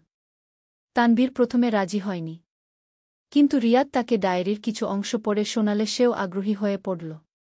সাবিহা খুব উত্তেজিত হয়ে বলল, আম্মু, এটা অ্যাডভেঞ্চারের মতো লাগছে। তানভীর একটা হাতুড়ি আর ছেনি নিয়ে এল। সে যখন প্রথম ইটে আঘাত করল, একটা ফাঁকা আওয়াজ হল। আমরা সবাই চুপ হয়ে গেলাম। পিছনে সত্যিই কিছু আছে, তানভীর বলল। একটা একটা করে ইট সরাতে লাগল। প্রায় 1 ঘণ্টা পর একটা ছোট ছিদ্র তৈরি হল। রিয়াদ ফ্ল্যাশলাইট দিয়ে ভিতরে আলো করল। আম্মু, দেখো, এখানে সত্যিই একটা সুড়ঙ্গ আছে, রিয়াদ চিৎকার করে বলল। আমরা সবাই ছিদ্রের কাছে গিয়ে দেখলাম। সত্যিই একটা লম্বা সুড়ঙ্গ। কিন্তু এত অন্ধকার যে কিছুই দেখা যাচ্ছে না। তানভীর বলল, আমার মনে হয় আমাদের এখনই এর ভিতরে যাওয়া উচিত হবে না। আগে পুলিশে জানানো দরকার। কিন্তু রিয়াদ বলল, আব্বু, আমরা প্রথমে একবার দেখে আসি না? যদি কিছু বিপজ্জনক থাকে তাহলে বের হয়ে আসব। সাবিহাও বলল, হ্যাঁ আব্বু, আমরা সবাই একসাথে আছি। কোনো সমস্যা হবে না গি। তানভীর আমার দিকে তাকাল। আমি বললাম, ঠিক আছে, কিন্তু আমরা বেশি দূর যাব না। শুধু দেখ কি আছে গি। ছিদ্রটা আরেকটু বড় করার পর আমরা একজন একজন করে ভিতরে ঢুকলাম। সুড়ঙ্গটা বেশ চওড়া, একসাথে দুজন হাঁটতে পারে। দেয়ালগুলো পাথর দিয়ে তৈরি, খুবই পুরনো। আমরা প্রায় 5 মিনিট হাঁটার পর সুড়ঙ্গের শেষে একটা দরজা দেখতে পেলাম। দরজাটা লোহার তৈরি, খুবই ভারী। কিন্তু বন্ধ নয়, একটু ফাঁক আছে। রিয়াদ দরজার কাছে গিয়ে ঠেলে দিল। দরজাটা খুলে গেল। ভিতর থেকে একটা ঠান্ডা হাওয়া বের হল। কি ব্যাপার, এত ঠান্ডা কেন? সাবিহা বলল। আমরা দরজার ভিতরে ঢুকলাম। ফ্ল্যাশলাইটের আলোতে দেখি এটা একটা বড় রুম। কিন্তু এই রুমে যা আছে সেটা দেখে আমরা সবাই থমকে দাঁড়ালাম। রুমের চারদিকে অনেকগুলো বইয়ের তাক। আর মাঝখানে একটা বড় টেবিল। টেবিলের উপর অনেকগুলো পুরনো বই, কাগজপত্র আর কিছু অদ্ভুত যন্ত্রপাতি। এটা কি? তানভীর বলল। রিয়াদ টেবিলের কাছে গেল। একটা বই তুলে নিল। এখানে লেখা আছে গুপ্ত বিজ্ঞান ও রহস্যময় শক্তির উপর গবেষণা, দ্য রাকিব উদ্দিন। আমি চারদিকে তাকালাম। দেয়ালে অনেকগুলো ছবি টাঙানো। সব মানুষের ছবি, কিন্তু খুব পুরনো। একটা ছবিতে দেখি একজন মধ্যবয়সী লোক, চশমা পরা, সাদা কোট গায়ে। এটা নিশ্চয়ই সেই দ্য রাকিব উদ্দিন, আমি বললাম। সাবিহা একটা কোণে গিয়ে দাঁড়াল। আম্মু, এখানে একটা আজব জিনিস আছে গু। আমরা সবাই তার কাছে গেলাম। দেখি একটা কাচের বাক্স, ভিতরে কিছু নীল রঙের তরল পদার্থ। আর পাশে একটা মেশিনের মতো কিছু। রিয়াদ বলল, এগুলো কি কোনো গবেষণার জিনিস? হঠাৎ সেই মেশিনটা থেকে একটা আওয়াজ এল। Beep beep beep. আমরা সবাই চমকে গেলাম। তানভীর বলল, চলো এখানে থেকে বের হই। এটা নিরাপদ নয়। কিন্তু তখনই আরেকটা অদ্ভুত ব্যাপার ঘটল। রুমের একদিকে যে একটা পর্দা ছিল সেটা হঠাৎ নিজে নিজে সরে গেল। পিছনে আরেকটা রুম দেখা গেল। এই রুমটা আরও বড়। আর এখানকার দৃশ্য দেখে আমাদের মাথা ঘুরে গেল। রুমের মাঝখানে একটা বড় বৃত্ত আঁকা মেঝেতে। বৃত্তের ভিতরে অনেকগুলো অদ্ভুত প্রতীক। আর চারদিকে অনেকগুলো মোমবাতি। এটা কি কোনো পূজার জায়গা? সাবিহা ফিসফিস করে বলল। রিয়াদ বৃত্তের কাছে গিয়ে দাঁড়াল। না, এটা কোনো ধর্মীয় জিনিস নয়। এগুলো বৈজ্ঞানিক প্রতীক। আমি কোথাও দেখেছি এরকম গে। তানভীর একটা মোমবাতি তুলে নিল। দেখো, এগুলো এখনো নরম। মানে কেউ না কেউ এখানে নিয়মিত আসে গিয়ে। আমার ভয় লাগতে শুরু করল। তানভীর, আমার মনে হচ্ছে আমাদের এখানে থাকা উচিত হচ্ছে না গি। কিন্তু তখনই ঘটল আরেকটা অবিশ্বাস্য ব্যাপার। বৃত্তের মাঝখানের প্রতীকগুলো নিজে নিজে জ্বলতে শুরু করল। একটা নীল আলো। আমরা সবাই দূরে সরে গেলাম। কিন্তু রিয়াদ স্থির হয়ে দাঁড়িয়ে রইল। তার চোখ বড় বড় হয়ে গেছে। রিয়াদ, এদিকে এসো, আমি চিৎকার করে বললাম। কিন্তু রিয়াদ যেন আমার কথা শুনছে না। সে ধীরে ধীরে বৃত্তের দিকে এগোতে লাগল। হঠাৎ একটা আওয়াজ শুনতে পেলাম। কেউ যেন আমাদের ডাকছে। কিন্তু কোথা থেকে আসছে বুঝতে পারছি না। রিয়াদ, রিয়াদ। একটা ফিসফিসে আওয়াজ। তানভীর রিয়াদের হাত ধরে টান। রিয়াদ, তুমি কি করছো? চলো এখানে থেকে বের হই গি। রিয়াদ চোখ পিট পিট করে আমাদের দিকে তাকাল। আম্মু, আব্বু, তোমরা শুনতে পাচ্ছ না? কেউ আমাদের ডাকছে গি। আমি তার কপালে হাত দিলাম। রিয়াদ, তোমার কি জ্বর আছে? কিন্তু রিয়াদ আমার হাত সরিয়ে দিল। না আম্মু, আমি একদম ঠিক আছি। কিন্তু আমার মনে হচ্ছে এই জায়গায় কিছু একটা আছে যেটা আমাদের সাহায্যের জন্য ডাকছে গি। সাবিহা বলল, ভাইয়া, আমারও শব্দ শুনতে পাচ্ছি গু। তানভীর আর আমি একে অপরের দিকে তাকালাম। আমরা দুজনেই চিন্তিত হয়ে পড়লাম। হঠাৎ বৃত্তের মাঝখান থেকে একটা ধোঁয়ার মতো কিছু বের হতে শুরু করল। সেই ধোঁয়া ধীরে ধীরে একটা আকার নীল। একজন মানুষের মতো। আমরা সবাই পিছনে সরে গেলাম। কিন্তু রিয়াদ এবং সাবিহা সামনে এগিয়ে গেল। তোমরা কারা? সেই আকৃতি থেকে একটা কণ্ঠস্বর এল। রিয়াদ উত্তর দিল, আমরা এই বাড়ির নতুন বাসিন্দা। আপনি কে? আমি রাকিব উদ্দিন। এই বাড়ির আগের মালিক কে? আমার পা কাঁপতে শুরু করল। তানভীর আমার হাত ধরল। সেই আকৃতি আরও স্পষ্ট হয়ে উঠল। দেখলাম সত্যিই সেই ছবির মানুষটা। চশমা পরা, সাদা কোট। আমি জানি তোমরা আমার ডায়েরি পড়েছ, রাকিব বলল। আমি অনেক বছর ধরে এখানে আটকে আছি। তোমাদের সাহায্য দরকার গু। রিয়াদ বলল, আমরা কিভাবে সাহায্য করতে পারি? আমার একটা গবেষণা ছিল। মানুষের আত্মার শক্তি নিয়ে। কিন্তু একটা দুর্ঘটনা ঘটে। আমি এই 2 রুমের মধ্যে আটকে পড়েছি। বাইরে যেতে পারি না ঘি। সাবিহা সাহসের সাথে জিজ্ঞেস করল, আপনার কি লাগবে? আমার গবেষণার একটা ফর্মুলা আছে। সেটা সম্পূর্ণ করতে পারলে আমি মুক্ত হতে পারব। কিন্তু সেজন্য জীবিত মানুষের সাহায্য লাগে গু। তানভীর এগিয়ে এল। আমরা কি করতে পারি? রাকিব বলল, তোমাদের শুধু এই বৃত্তের চারপাশে দাঁড়িয়ে একটা মন্ত্র পড়তে হবে। তাহলে আমার আত্মা মুক্ত হয়ে স্বর্গে চলে যেতে পারবে গু। আমি সন্দেহের সাথে বললাম, এটা কি নিরাপদ? হ্যাঁ, একদমই নিরাপদ। তোমাদের কোনো ক্ষতি হবে না গি। রিয়াদ বলল, আম্মু, আমার মনে হচ্ছে আমাদের সাহায্য করা উচিত। উনি এত বছর ধরে এখানে আটকে আছেন গি। তানভীর বলল, ঠিক আছে, কিন্তু আমরা সাবধানে করব। আমরা 4 জন বৃত্তের চারপাশে দাঁড়ালাম। রাকিব একটা পুরনো কাগজ থেকে মন্ত্র পড়ে শোনালেন। আমরা সেটা অনুসরণ করতে লাগলাম। মন্ত্র পড়ার সময় বৃত্তটা আরও উজ্জ্বল হয়ে উঠল। একটা শক্তিশালী হাওয়া চলতে শুরু করল। আমাদের চুল উঠতে লাগল। হঠাৎ রাকিবের আকৃতি ধীরে ধীরে অদৃশ্য হয়ে যেতে লাগল। কিন্তু অদৃশ্য হওয়ার আগে তিনি বললেন, ধন্যবাদ। তোমরা আমাকে মুক্ত করেছ। কিন্তু একটা কথা মনে রেখো, এই রুমে একটা গুপ্তধন লুকানো আছে। যদি তোমরা চাও সেটা নিয়ে যেতে পারো গো। বৃত্তের আলো নিভে গেল। রুমটা আবার অন্ধকার হয়ে গেল। গুপ্তধন? সাবিহা উত্তেজিত হয়ে বলল। আমরা ফ্ল্যাশলাইট জ্বালিয়ে চারদিকে খুঁজতে শুরু করলাম। তানভীর দেয়ালগুলো টোকাটুকি করতে লাগল। হঠাৎ একটা দেয়ালে একটা ফাঁকা আওয়াজ পেলাম। রিয়াদ সেই জায়গা চাপ দিতেই দেয়ালের একটা অংশ সরে গেল। পিছনে একটা ছোট কুঠুরি। তানভীর ভিতরে হাত ঢুকিয়ে একটা কাপড়ে মোড়া কিছু বের করল। খুলে দেখি ভিতরে একটা পুরনো গয়নার বাক্স। বাক্সটা খুলতেই আমাদের চোখ চকচক করে উঠল। ভিতরে অনেকগুলো সোনার গয়না, হীরার আংটি আর কিছু পুরনো মুদ্রা। এগুলো কি সত্যিকারের? সাবিহা বিস্মিত হয়ে জিজ্ঞেস করল। তানভীর একটা আংটি হাতে নিয়ে পরীক্ষা করল। মনে হচ্ছে আসল। এগুলো বেশ পুরনো। আমি বললাম, আমাদের এগুলো নেওয়া উচিত কি না? রিয়াদ বলল, রাকিব নিজেই বলেছেন আমরা নিতে পারি।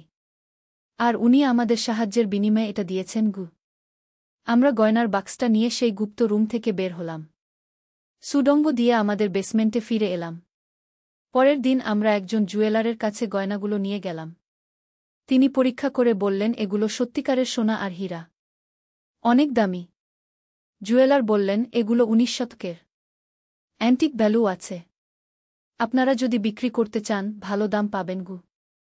আমরা কিছু গয়না বিক্রি করে বাকি রেখে দিলাম। যে টাকা পেলাম তা দিয়ে রিয়াদের পড়াশোনার খরচ আর সাবিহার স্কুলের ফি দেওয়া হয়ে গেল। কিন্তু এরপর আরও অদ্ভুত ঘটনা ঘটতে শুরু করল।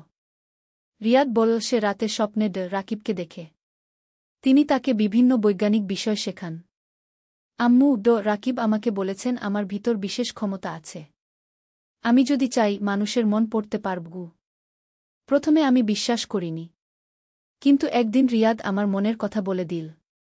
আমি যে চিন্তা করছিলাম সাবিহার জন্য নতুন জুতা কিনব, রিয়াদ হঠাৎ বলল, আম্মু সাবিহার জন্য লাল রঙের জুতা কিনো। ও সেটাই চায়।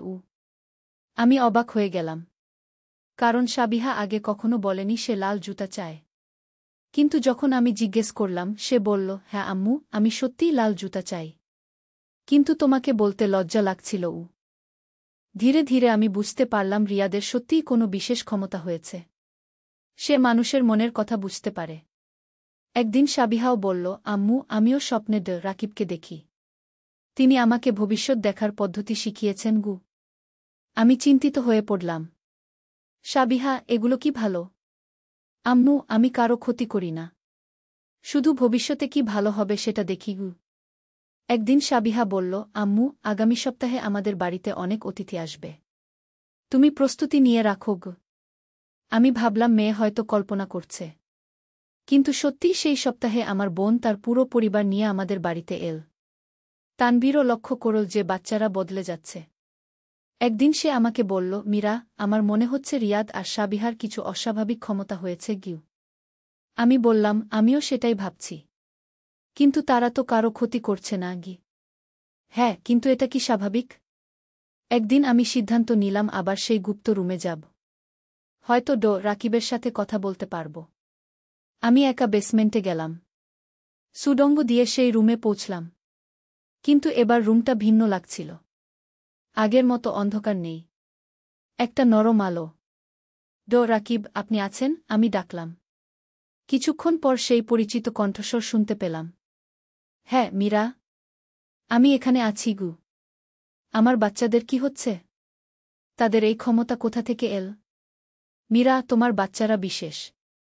তারা আমার গবেষণার মাধ্যমে কিছু শক্তি পেয়েছে। কিন্তু চিন্তা করো না, এটা তাদের ভালো ক্ষমতা। তারা মানুষের উপকার করতে পারবে গি।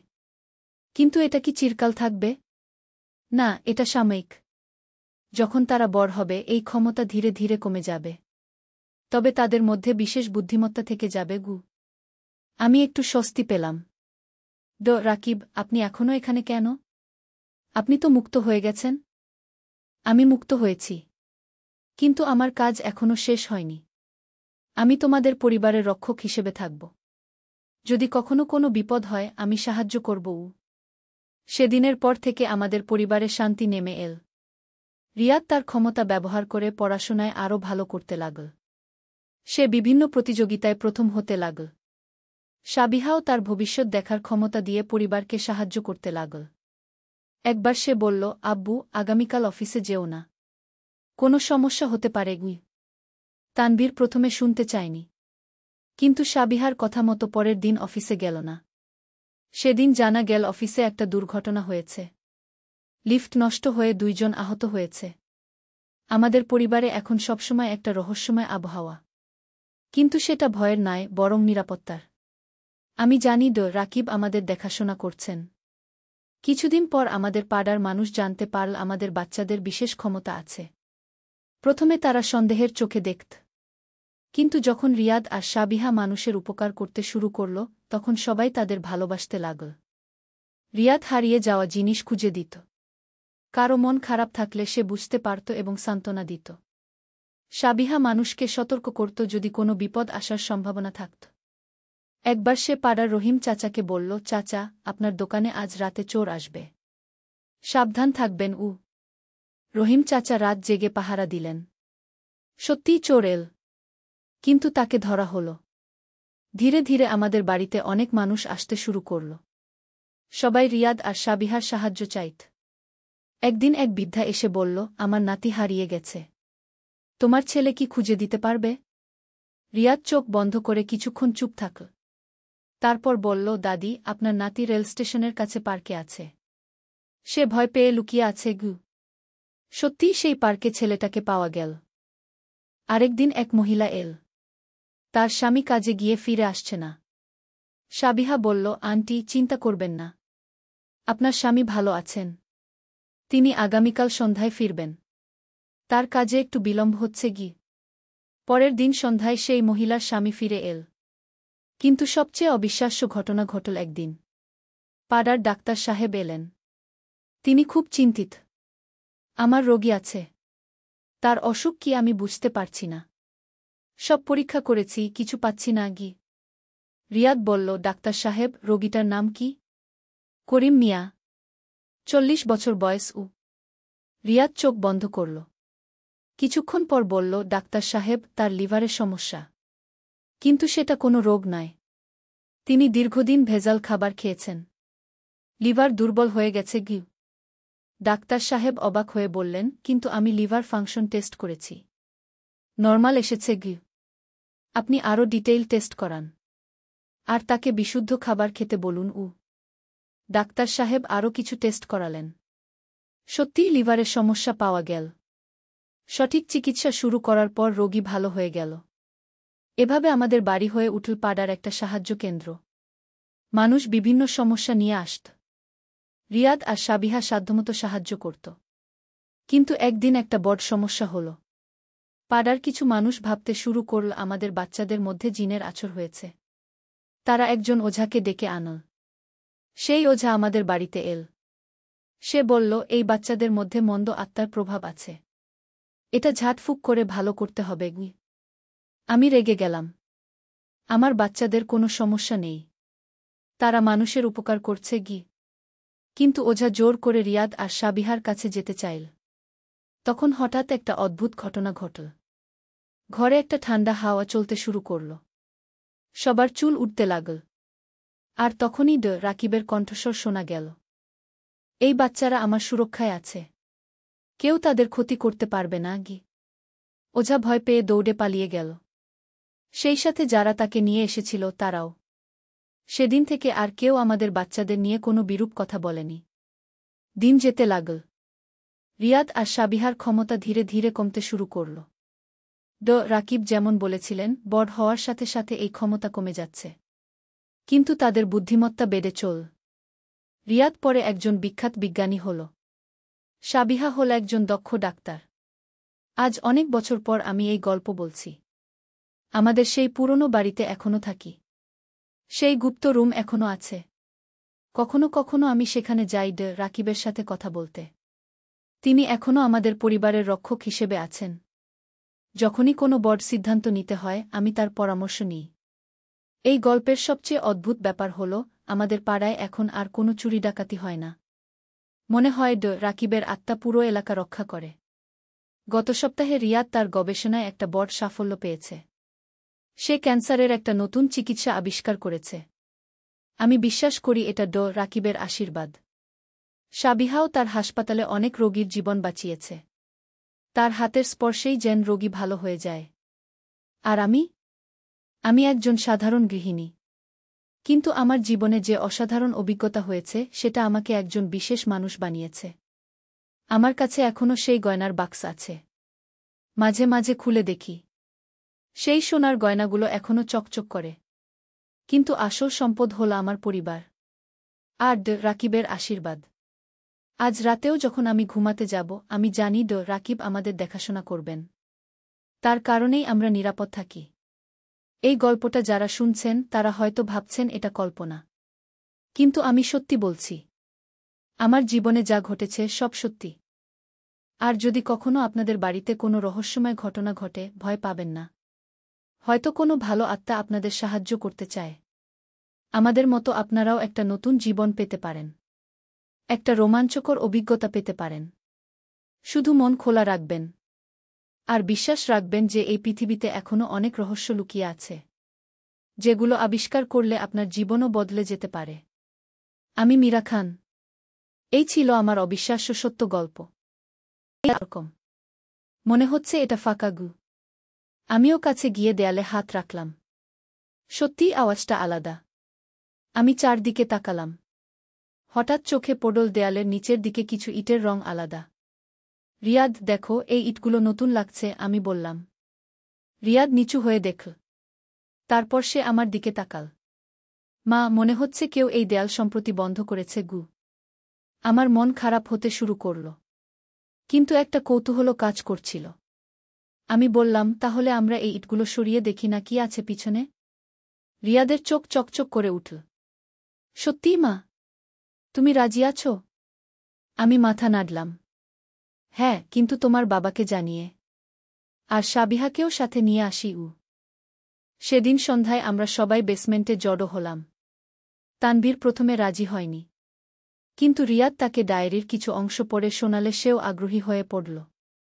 সাবিহা খুব উত্তেজিত হয়ে বলল, আম্মু, এটা অ্যাডভেঞ্চারের মতো লাগছে। তানভীর একটা হাতুড়ি আর ছেনি নিয়ে এল। সে যখন প্রথম ইটে আঘাত করল, একটা ফাঁকা আওয়াজ হল। আমরা সবাই চুপ হয়ে গেলাম।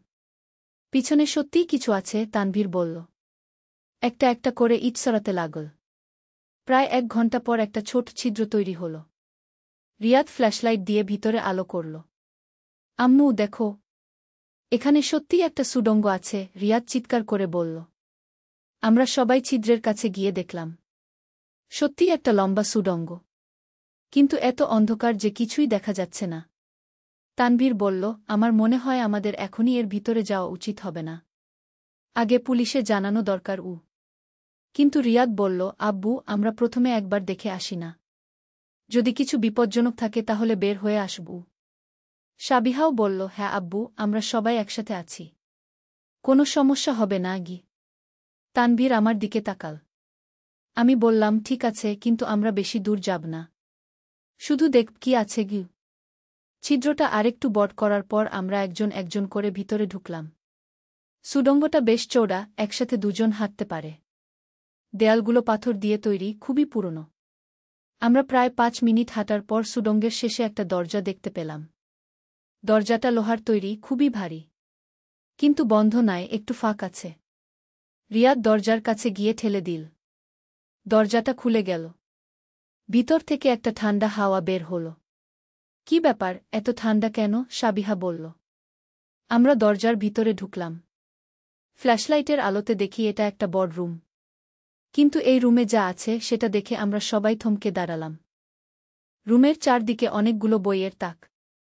আর মাঝখানে একটা বড় টেবিল। টেবিলের উপর অনেকগুলো পুরনো বই, কাগজপত্র আর কিছু অদ্ভুত যন্ত্রপাতি। এটা কি? তানভীর বলল। রিয়াদ টেবিলের কাছে গেল। একটা বই তুলে নিল। এখানে লেখা আছে গুপ্ত বিজ্ঞান ও রহস্যময় শক্তির উপর গবেষণা, রাকিব উদ্দিন। আমি চারদিকে তাকালাম। দেয়ালে অনেকগুলো ছবি টাঙানো। সব মানুষের ছবি, কিন্তু খুব পুরনো। একটা ছবিতে দেখি একজন মধ্যবয়সী লোক, চশমা পরা, সাদা কোট গায়ে। এটা নিশ্চয়ই সেই রাকিব উদ্দিন, আমি বললাম। সাবিহা একটা কোণে গিয়ে দাঁড়াল। আম্মু, এখানে একটা আজব জিনিস আছে গু। আমরা সবাই তার কাছে গেলাম। দেখি একটা কাচের বাক্স, ভিতরে কিছু নীল রঙের তরল পদার্থ। আর পাশে একটা মেশিনের মতো কিছু। রিয়াদ বলল, এগুলো কি কোনো গবেষণার জিনিস? হঠাৎ সেই মেশিনটা থেকে একটা আওয়াজ এল। Beep beep beep. আমরা সবাই চমকে গেলাম। তানভীর বলল, চলো এখানে থেকে বের হই। এটা নিরাপদ নয়। কিন্তু তখনই আরেকটা অদ্ভুত ব্যাপার ঘটল। রুমের একদিকে যে একটা পর্দা ছিল সেটা হঠাৎ নিজে নিজে সরে গেল। পিছনে আরেকটা রুম দেখা গেল। এই রুমটা আরও বড়। আর এখানকার দৃশ্য দেখে আমাদের মাথা ঘুরে গেল। রুমের মাঝখানে একটা বড় বৃত্ত আঁকা মেঝেতে। বৃত্তের ভিতরে অনেকগুলো অদ্ভুত প্রতীক। আর চারদিকে অনেকগুলো মোমবাতি। এটা কি কোনো পূজার জায়গা? সাবিহা ফিসফিস করে বলল। রিয়াদ বৃত্তের কাছে গিয়ে দাঁড়াল। না, এটা কোনো ধর্মীয় জিনিস নয়। এগুলো বৈজ্ঞানিক প্রতীক। আমি কোথাও দেখেছি এরকম গে। তানভীর একটা মোমবাতি তুলে নিল। দেখো, এগুলো এখনো নরম। মানে কেউ না কেউ এখানে নিয়মিত আসে গিয়ে। আমার ভয় লাগতে শুরু করল। তানভীর, আমার মনে হচ্ছে আমাদের এখানে থাকা উচিত হচ্ছে না গি। কিন্তু তখনই ঘটল আরেকটা অবিশ্বাস্য ব্যাপার। বৃত্তের মাঝখানের প্রতীকগুলো নিজে নিজে জ্বলতে শুরু করল। একটা নীল আলো। আমরা সবাই দূরে সরে গেলাম। কিন্তু রিয়াদ স্থির হয়ে দাঁড়িয়ে রইল। তার চোখ বড় বড় হয়ে গেছে। রিয়াদ, এদিকে এসো, আমি চিৎকার করে বললাম। কিন্তু রিয়াদ যেন আমার কথা শুনছে না। সে ধীরে ধীরে বৃত্তের দিকে এগোতে লাগল। হঠাৎ একটা আওয়াজ শুনতে পেলাম। কেউ যেন আমাদের ডাকছে। কিন্তু কোথা থেকে আসছে বুঝতে পারছি না। রিয়াদ, রিয়াদ। একটা ফিসফিসে আওয়াজ। তানভীর রিয়াদের হাত ধরে টানল। রিয়াদ, তুমি কি করছ? চলো এখানে থেকে বের হই গি। রিয়াদ চোখ পিট পিট করে আমাদের দিকে তাকাল। আম্মু, আব্বু, তোমরা শুনতে পাচ্ছ না? কেউ আমাদের ডাকছে গি। আমি তার কপালে হাত দিলাম। রিয়াদ, তোমার কি জ্বর আছে? কিন্তু রিয়াদ আমার হাত সরিয়ে দিল। না আম্মু, আমি একদম ঠিক আছি। কিন্তু আমার মনে হচ্ছে এই জায়গায় কিছু একটা আছে যেটা আমাদের সাহায্যের জন্য ডাকছে গি। সাবিহা বলল, ভাইয়া, আমারও শব্দ শুনতে পাচ্ছি গু। তানভীর আর আমি একে অপরের দিকে তাকালাম। আমরা দুজনেই চিন্তিত হয়ে পড়লাম। হঠাৎ বৃত্তের মাঝখান থেকে একটা ধোঁয়ার মতো কিছু বের হতে শুরু করল। সেই ধোঁয়া ধীরে ধীরে একটা আকার নীল। একজন মানুষের মতো। আমরা সবাই পিছনে সরে গেলাম। কিন্তু রিয়াদ এবং সাবিহা সামনে এগিয়ে গেল। তোমরা কারা? সেই আকৃতি থেকে একটা কণ্ঠস্বর এল। রিয়াদ উত্তর দিল, আমরা এই বাড়ির নতুন বাসিন্দা। আপনি কে? আমি রাকিব উদ্দিন। এই বাড়ির আগের মালিক কে? আমার পা কাঁপতে শুরু করল। তানভীর আমার হাত ধরল। সেই আকৃতি আরও স্পষ্ট হয়ে উঠল। দেখলাম সত্যিই সেই ছবির মানুষটা। চশমা পরা, সাদা কোট। আমি জানি তোমরা আমার ডায়েরি পড়েছ, রাকিব বলল। আমি অনেক বছর ধরে এখানে আটকে আছি। তোমাদের সাহায্য দরকার গু। রিয়াদ বলল, আমরা কিভাবে সাহায্য করতে পারি? আমার একটা গবেষণা ছিল মানুষের আত্মার শক্তি নিয়ে।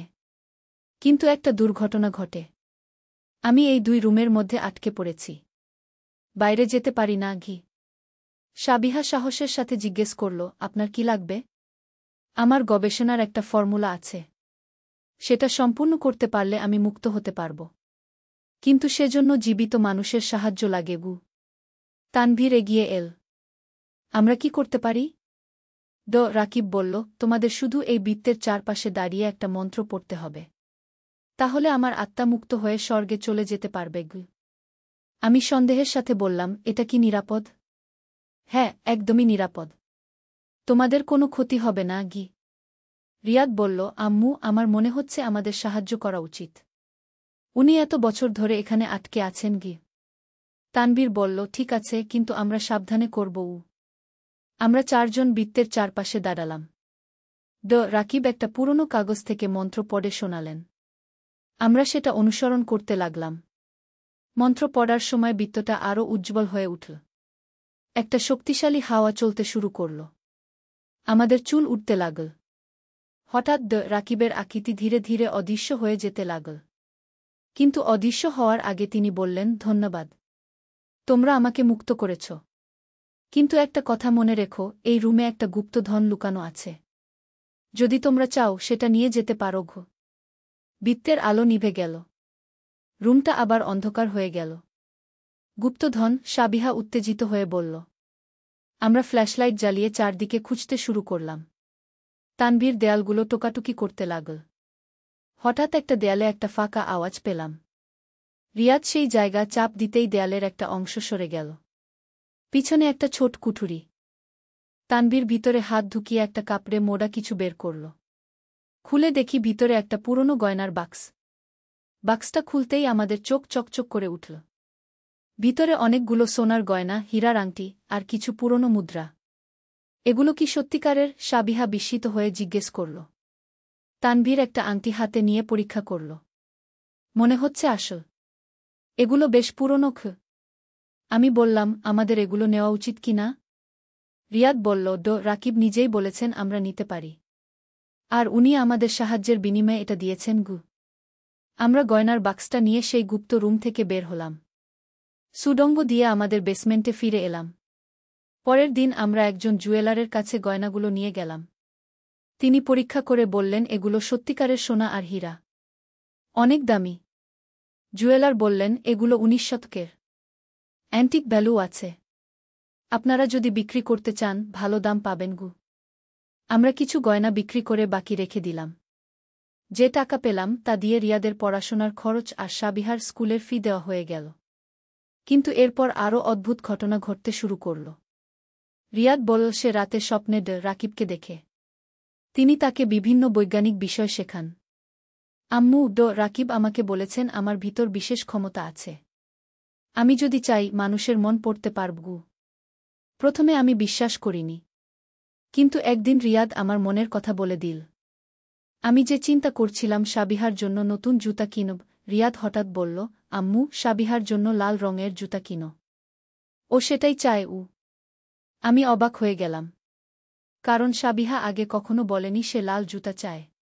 কিন্তু যখন আমি জিজ্ঞেস করলাম সে বলল, হ্যাঁ আম্মু, আমি সত্যিই লাল জুতা চাই। কিন্তু তোমাকে বলতে লজ্জা লাগছিল। ধীরে ধীরে আমি বুঝতে পারলাম রিয়াদের সত্যিই কোনো বিশেষ ক্ষমতা হয়েছে। সে মানুষের মনের কথা বুঝতে পারে। একদিন সাবিহাও বলল, আম্মু আমিও স্বপ্নে রাকিবকে দেখি। তিনি আমাকে ভবিষ্যৎ দেখার পদ্ধতি শিখিয়েছেন গু।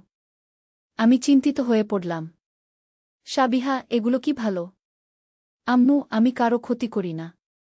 শুধু ভবিষ্যতে কি ভালো হবে সেটা দেখি গু। একদিন সাবিহা বলল, আম্মু আগামী সপ্তাহে আমাদের বাড়িতে অনেক অতিথি আসবে।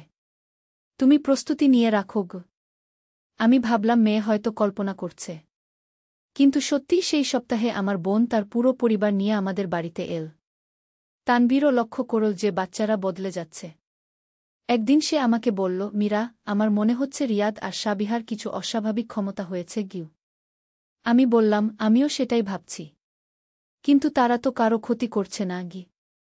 হ্যাঁ, কিন্তু এটা কি স্বাভাবিক? একদিন আমি সিদ্ধান্ত নিলাম আবার সেই গুপ্ত রুমে যাব।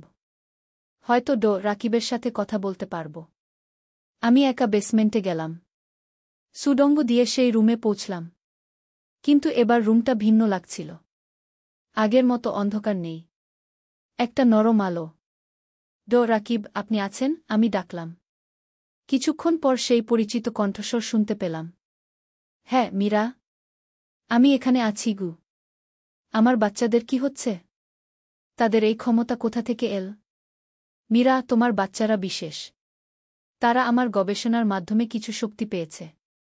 কিন্তু চিন্তা করো না, এটা তাদের ভালো ক্ষমতা। তারা মানুষের উপকার করতে পারবে গি। কিন্তু এটা কি চিরকাল থাকবে? না, এটা সাময়িক। যখন তারা বড় হবে এই ক্ষমতা ধীরে ধীরে কমে যাবে। তবে তাদের মধ্যে বিশেষ বুদ্ধিমত্তা থেকে যাবে গু। আমি একটু স্বস্তি পেলাম। রাকিব, আপনি এখনও এখানে কেন? আপনি তো মুক্ত হয়ে গেছেন। আমি মুক্ত হয়েছি। কিন্তু আমার কাজ এখনও শেষ হয়নি। আমি তোমাদের পরিবারের রক্ষক হিসেবে থাকব। যদি কখনো কোনো বিপদ হয় আমি সাহায্য করব। সেদিনের পর থেকে আমাদের পরিবারে শান্তি নেমে এল। রিয়াদ তার ক্ষমতা ব্যবহার করে পড়াশোনায় আরও ভালো করতে লাগল। সে বিভিন্ন প্রতিযোগিতায় প্রথম হতে লাগল। সাবিহাও তার ভবিষ্যৎ দেখার ক্ষমতা দিয়ে পরিবারকে সাহায্য করতে লাগল। একবার সে বলল, আব্বু আগামীকাল অফিসে যেও না। কোনো সমস্যা হতে পারে গুই। তানবীর প্রথমে শুনতে চায়নি। কিন্তু সাবিহার কথা মতো পরের দিন অফিসে গেল না। সেদিন জানা গেল অফিসে একটা দুর্ঘটনা হয়েছে। লিফট নষ্ট হয়ে 2 জন আহত হয়েছে। আমাদের পরিবারে এখন সবসময় একটা রহস্যময় আবহাওয়া। কিন্তু সেটা ভয়ের নয়, বরং নিরাপত্তার। আমি জানি রাকিব আমাদের দেখাশোনা করছেন। কিছুদিন পর আমাদের পাড়ার মানুষ জানতে পারল আমাদের বাচ্চাদের বিশেষ ক্ষমতা আছে। প্রথমে তারা সন্দেহের চোখে দেখত। কিন্তু যখন রিয়াদ আর সাবিহা মানুষের উপকার করতে শুরু করল তখন সবাই তাদের ভালোবাসতে লাগল। রিয়াদ হারিয়ে যাওয়া জিনিস খুঁজে দিত। কারো মন খারাপ থাকলে সে বুঝতে পারত এবং সান্ত্বনা দিত। সাবিহা মানুষকে সতর্ক করত যদি কোনো বিপদ আসার সম্ভাবনা থাকত। একবার সে পাড়ার রহিম চাচাকে বলল, চাচা, আপনার দোকানে আজ রাতে চোর আসবে। সাবধান থাকবেন। রহিম চাচা রাত জেগে পাহারা দিলেন। সত্যিই চোর এল। কিন্তু তাকে ধরা হল। ধীরে ধীরে আমাদের বাড়িতে অনেক মানুষ আসতে শুরু করল। সবাই রিয়াদ আর সাবিহার সাহায্য চাইত। একদিন এক বৃদ্ধা এসে বলল, আমার নাতি হারিয়ে গেছে। তোমার ছেলে কি খুঁজে দিতে পারবে? রিয়াদ চোখ বন্ধ করে কিছুক্ষণ চুপ থাকল। তারপর বলল, দাদি, আপনার নাতি রেল স্টেশনের কাছে পার্কে আছে। সে ভয় পেয়ে লুকিয়ে আছে গু। সত্যিই সেই পার্কে ছেলেটাকে পাওয়া গেল। আরেকদিন এক মহিলা এল। তার স্বামী কাজে গিয়ে ফিরে আসছে না। সাবিহা বলল, আন্টি, চিন্তা করবেন না। আপনার স্বামী ভালো আছেন।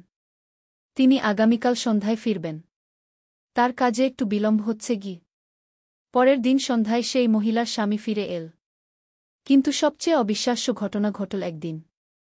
পাড়ার ডাক্তার সাহেব এলেন। তিনি খুব চিন্তিত। আমার রোগী আছে। তার অসুখ কি আমি বুঝতে পারছি না। সব পরীক্ষা করেছি, কিছু পাচ্ছি না গি। রিয়াদ বলল, ডাক্তার সাহেব, রোগীটার নাম কি? করিম মিয়া। 40 বছর বয়স। রিয়াদ চোখ বন্ধ করল।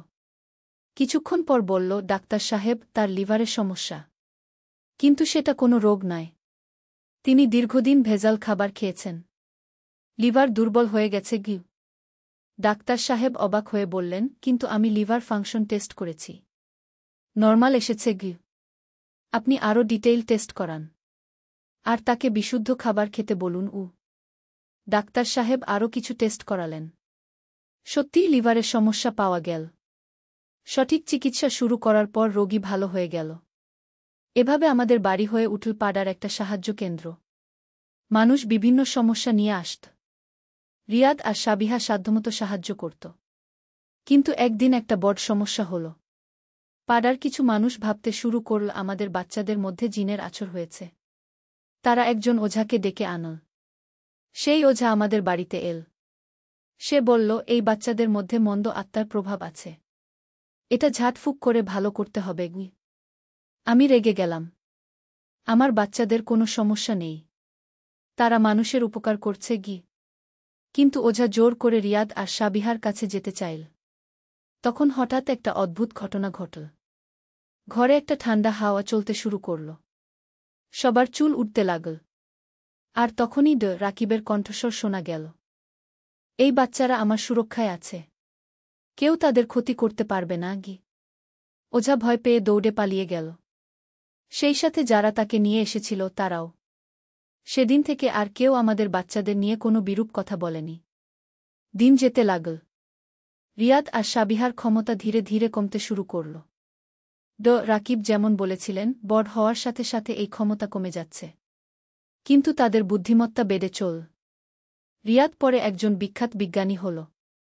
সাবিহা হল একজন দক্ষ ডাক্তার। আজ অনেক বছর পর আমি এই গল্প বলছি। আমাদের সেই পুরনো বাড়িতে এখনো থাকি। সেই গুপ্ত রুম এখনো আছে।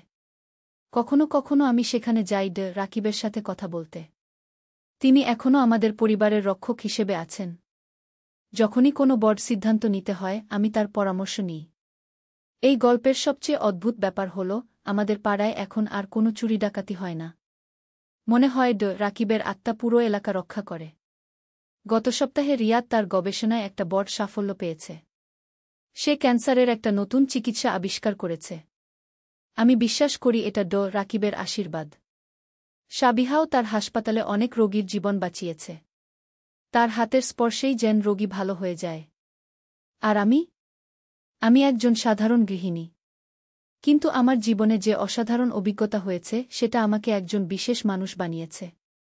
আমার কাছে এখনও সেই গয়নার বাক্স আছে। মাঝে মাঝে খুলে দেখি। সেই সোনার গয়নাগুলো এখনও চকচক করে। কিন্তু আসল সম্পদ হল আমার পরিবার আর রাকিবের আশীর্বাদ। আজ রাতেও যখন আমি ঘুমাতে যাব, আমি জানি রাকিব আমাদের দেখাশোনা করবেন। তার কারণেই আমরা নিরাপদ থাকি। এই গল্পটা যারা শুনছেন তারা হয়তো ভাবছেন এটা কল্পনা। কিন্তু আমি সত্যি বলছি। আমার জীবনে যা ঘটেছে সব সত্যি। আর যদি কখনো আপনাদের বাড়িতে কোনো রহস্যময় ঘটনা ঘটে, ভয় পাবেন না। হয়তো কোনো ভালো আত্মা আপনাদের সাহায্য করতে চায়। আমাদের মতো আপনারাও একটা নতুন জীবন পেতে পারেন। একটা রোমাঞ্চকর অভিজ্ঞতা পেতে পারেন। শুধু মন খোলা রাখবেন। আর বিশ্বাস রাখবেন যে এই পৃথিবীতে এখনও অনেক রহস্য লুকিয়ে আছে, যেগুলো আবিষ্কার করলে আপনার জীবনও বদলে যেতে পারে। আমি মীরা খান। এই ছিল আমার অবিশ্বাস্য সত্য গল্প। এরকম মনে হচ্ছে এটা ফাঁকা গু। আমিও কাছে গিয়ে দেয়ালে হাত রাখলাম। সত্যিই আওয়াজটা আলাদা। আমি চারদিকে তাকালাম। হঠাৎ চোখে পড়ল দেয়ালের নিচের দিকে কিছু ইটের রং আলাদা। রিয়াদ, দেখো, এই ইটগুলো নতুন লাগছে, আমি বললাম। রিয়াদ নিচু হয়ে দেখল। তারপর সে আমার দিকে তাকাল। মা, মনে হচ্ছে কেউ এই দেয়াল সম্প্রতি বন্ধ করেছে গু। আমার মন খারাপ হতে শুরু করল। কিন্তু একটা কৌতূহল কাজ করছিল। আমি বললাম, তাহলে আমরা এই ইটগুলো সরিয়ে দেখি না কি আছে পিছনে? রিয়াদের চোখ চকচক করে উঠল। সত্যিই মা? তুমি রাজি আছো? আমি মাথা নাড়লাম। হ্যাঁ, কিন্তু তোমার বাবাকে জানিয়ে। আর সাবিহাকেও সাথে নিয়ে আসি। সেদিন সন্ধ্যায় আমরা সবাই বেসমেন্টে জড়ো হলাম। তানভীর প্রথমে রাজি হয়নি। কিন্তু রিয়াদ তাকে ডায়েরির কিছু অংশ পড়ে শোনালে সেও আগ্রহী হয়ে পড়ল। সাবিহা খুব উত্তেজিত হয়ে বলল, আম্মু, এটা অ্যাডভেঞ্চারের মতো লাগছে। তানভীর একটা হাতুড়ি আর ছেনি নিয়ে এল। সে যখন প্রথম ইটে আঘাত করল, একটা ফাঁকা আওয়াজ হল। আমরা সবাই চুপ হয়ে গেলাম। পিছনে সত্যিই কিছু আছে, তানভীর বলল। একটা একটা করে ইট সরাতে লাগল। প্রায় 1 ঘণ্টা পর একটা ছোট ছিদ্র তৈরি হল। রিয়াদ ফ্ল্যাশলাইট দিয়ে ভিতরে আলো করল। আম্মু, দেখো, এখানে সত্যিই একটা সুড়ঙ্গ আছে, রিয়াদ চিৎকার করে বলল। আমরা সবাই ছিদ্রের কাছে গিয়ে দেখলাম। সত্যিই একটা লম্বা সুড়ঙ্গ। কিন্তু এত অন্ধকার যে কিছুই দেখা যাচ্ছে না। তানভীর বলল, আমার মনে হয় আমাদের এখনই এর ভিতরে যাওয়া উচিত হবে না। আগে পুলিশে জানানো দরকার। কিন্তু রিয়াদ বলল, আব্বু, আমরা প্রথমে একবার দেখে আসি না?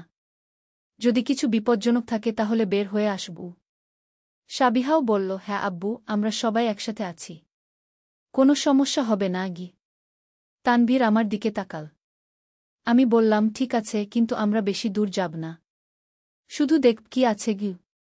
ছিদ্রটা আরেকটু বড় করার পর আমরা একজন একজন করে ভিতরে ঢুকলাম। সুড়ঙ্গটা বেশ চওড়া, একসাথে দুজন হাঁটতে পারে। দেয়ালগুলো পাথর দিয়ে তৈরি, খুবই পুরনো। আমরা প্রায় 5 মিনিট হাঁটার পর সুড়ঙ্গের শেষে একটা দরজা দেখতে পেলাম। দরজাটা লোহার তৈরি, খুবই ভারী। কিন্তু বন্ধ নয়, একটু ফাঁক আছে।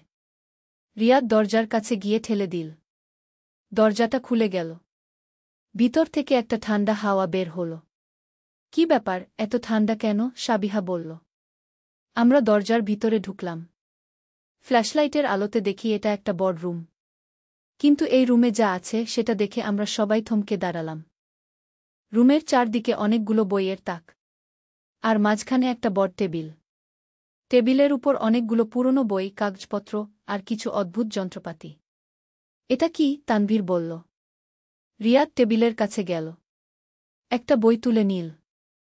এখানে লেখা আছে গুপ্ত বিজ্ঞান ও রহস্যময় শক্তির উপর গবেষণা, রাকিব উদ্দিন।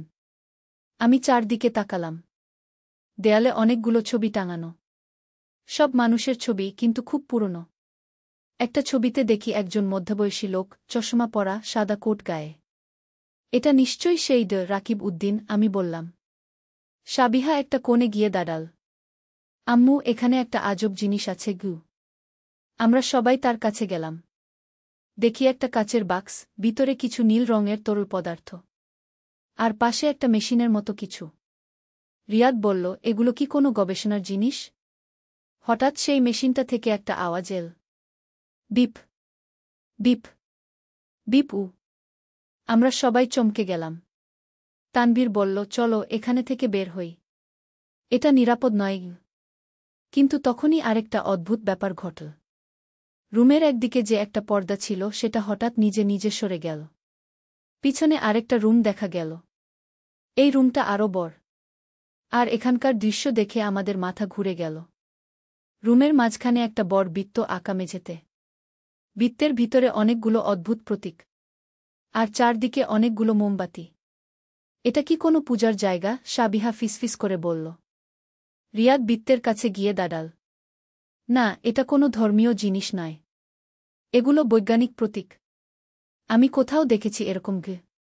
তানভীর একটা মোমবাতি তুলে নিল। দেখো, এগুলো এখনো নরম। মানে কেউ না কেউ এখানে নিয়মিত আসে গিয়ে। আমার ভয় লাগতে শুরু করল। তানভীর, আমার মনে হচ্ছে আমাদের এখানে থাকা উচিত হচ্ছে না গি। কিন্তু তখনই ঘটল আরেকটা অবিশ্বাস্য ব্যাপার। বৃত্তের মাঝখানের প্রতীকগুলো নিজে নিজে জ্বলতে শুরু করল। একটা নীল আলো। আমরা সবাই দূরে সরে গেলাম। কিন্তু রিয়াদ স্থির হয়ে দাঁড়িয়ে রইল। তার চোখ বড় বড় হয়ে গেছে। রিয়াদ, এদিকে এসো, আমি চিৎকার করে বললাম। কিন্তু রিয়াদ যেন আমার কথা শুনছে না। সে ধীরে ধীরে বৃত্তের দিকে এগোতে লাগল। হঠাৎ একটা আওয়াজ শুনতে পেলাম। কেউ যেন আমাদের ডাকছে। কিন্তু কোথা থেকে আসছে বুঝতে পারছি না। রিয়াদ, রিয়াদ। একটা ফিসফিসে আওয়াজ। তানভীর রিয়াদের হাত ধরে টানল। রিয়াদ, তুমি কি করছো? চলো এখানে থেকে বের হই গি। রিয়াদ চোখ পিট পিট করে আমাদের দিকে তাকাল। আম্মু, আব্বু, তোমরা শুনতে পাচ্ছ না?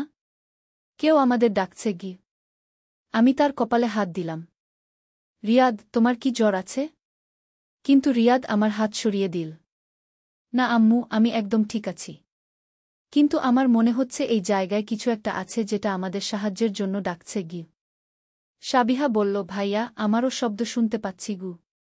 তানভীর আর আমি একে অপরের দিকে তাকালাম। আমরা দুজনেই চিন্তিত হয়ে পড়লাম।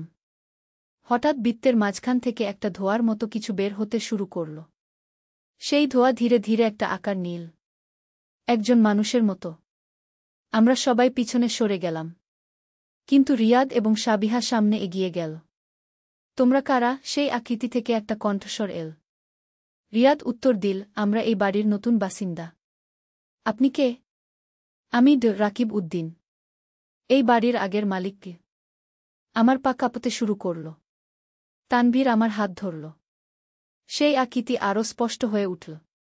দেখলাম সত্যিই সেই ছবির মানুষটা। চশমা পরা, সাদা কোট। আমি জানি তোমরা আমার ডায়েরি পড়েছ, রাকিব বলল। আমি অনেক বছর ধরে এখানে আটকে আছি। তোমাদের সাহায্য দরকার গু।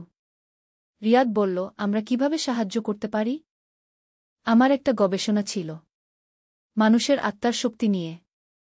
কিন্তু একটা দুর্ঘটনা ঘটে। আমি এই 2 রুমের মধ্যে আটকে পড়েছি।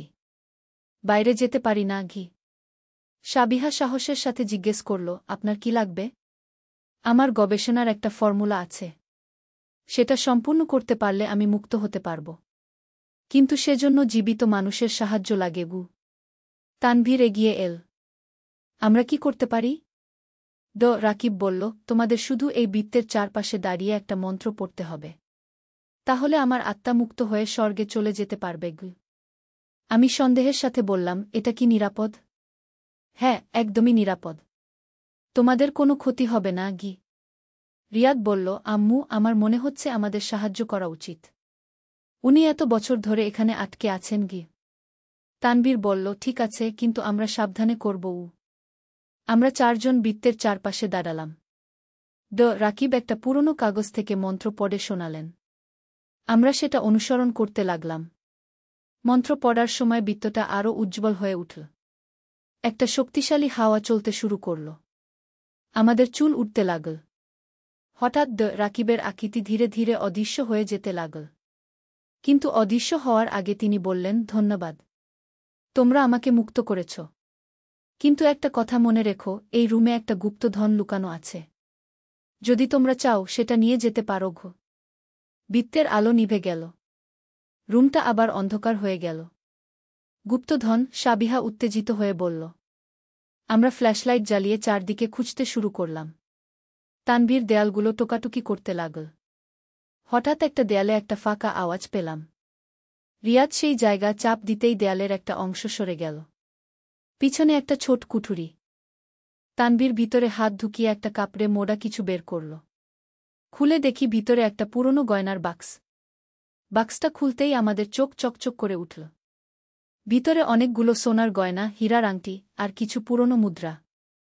এগুলো কি সত্যিকারের? সাবিহা বিস্মিত হয়ে জিজ্ঞেস করল। তানভীর একটা আংটি হাতে নিয়ে পরীক্ষা করল। মনে হচ্ছে আসল। এগুলো বেশ পুরনো।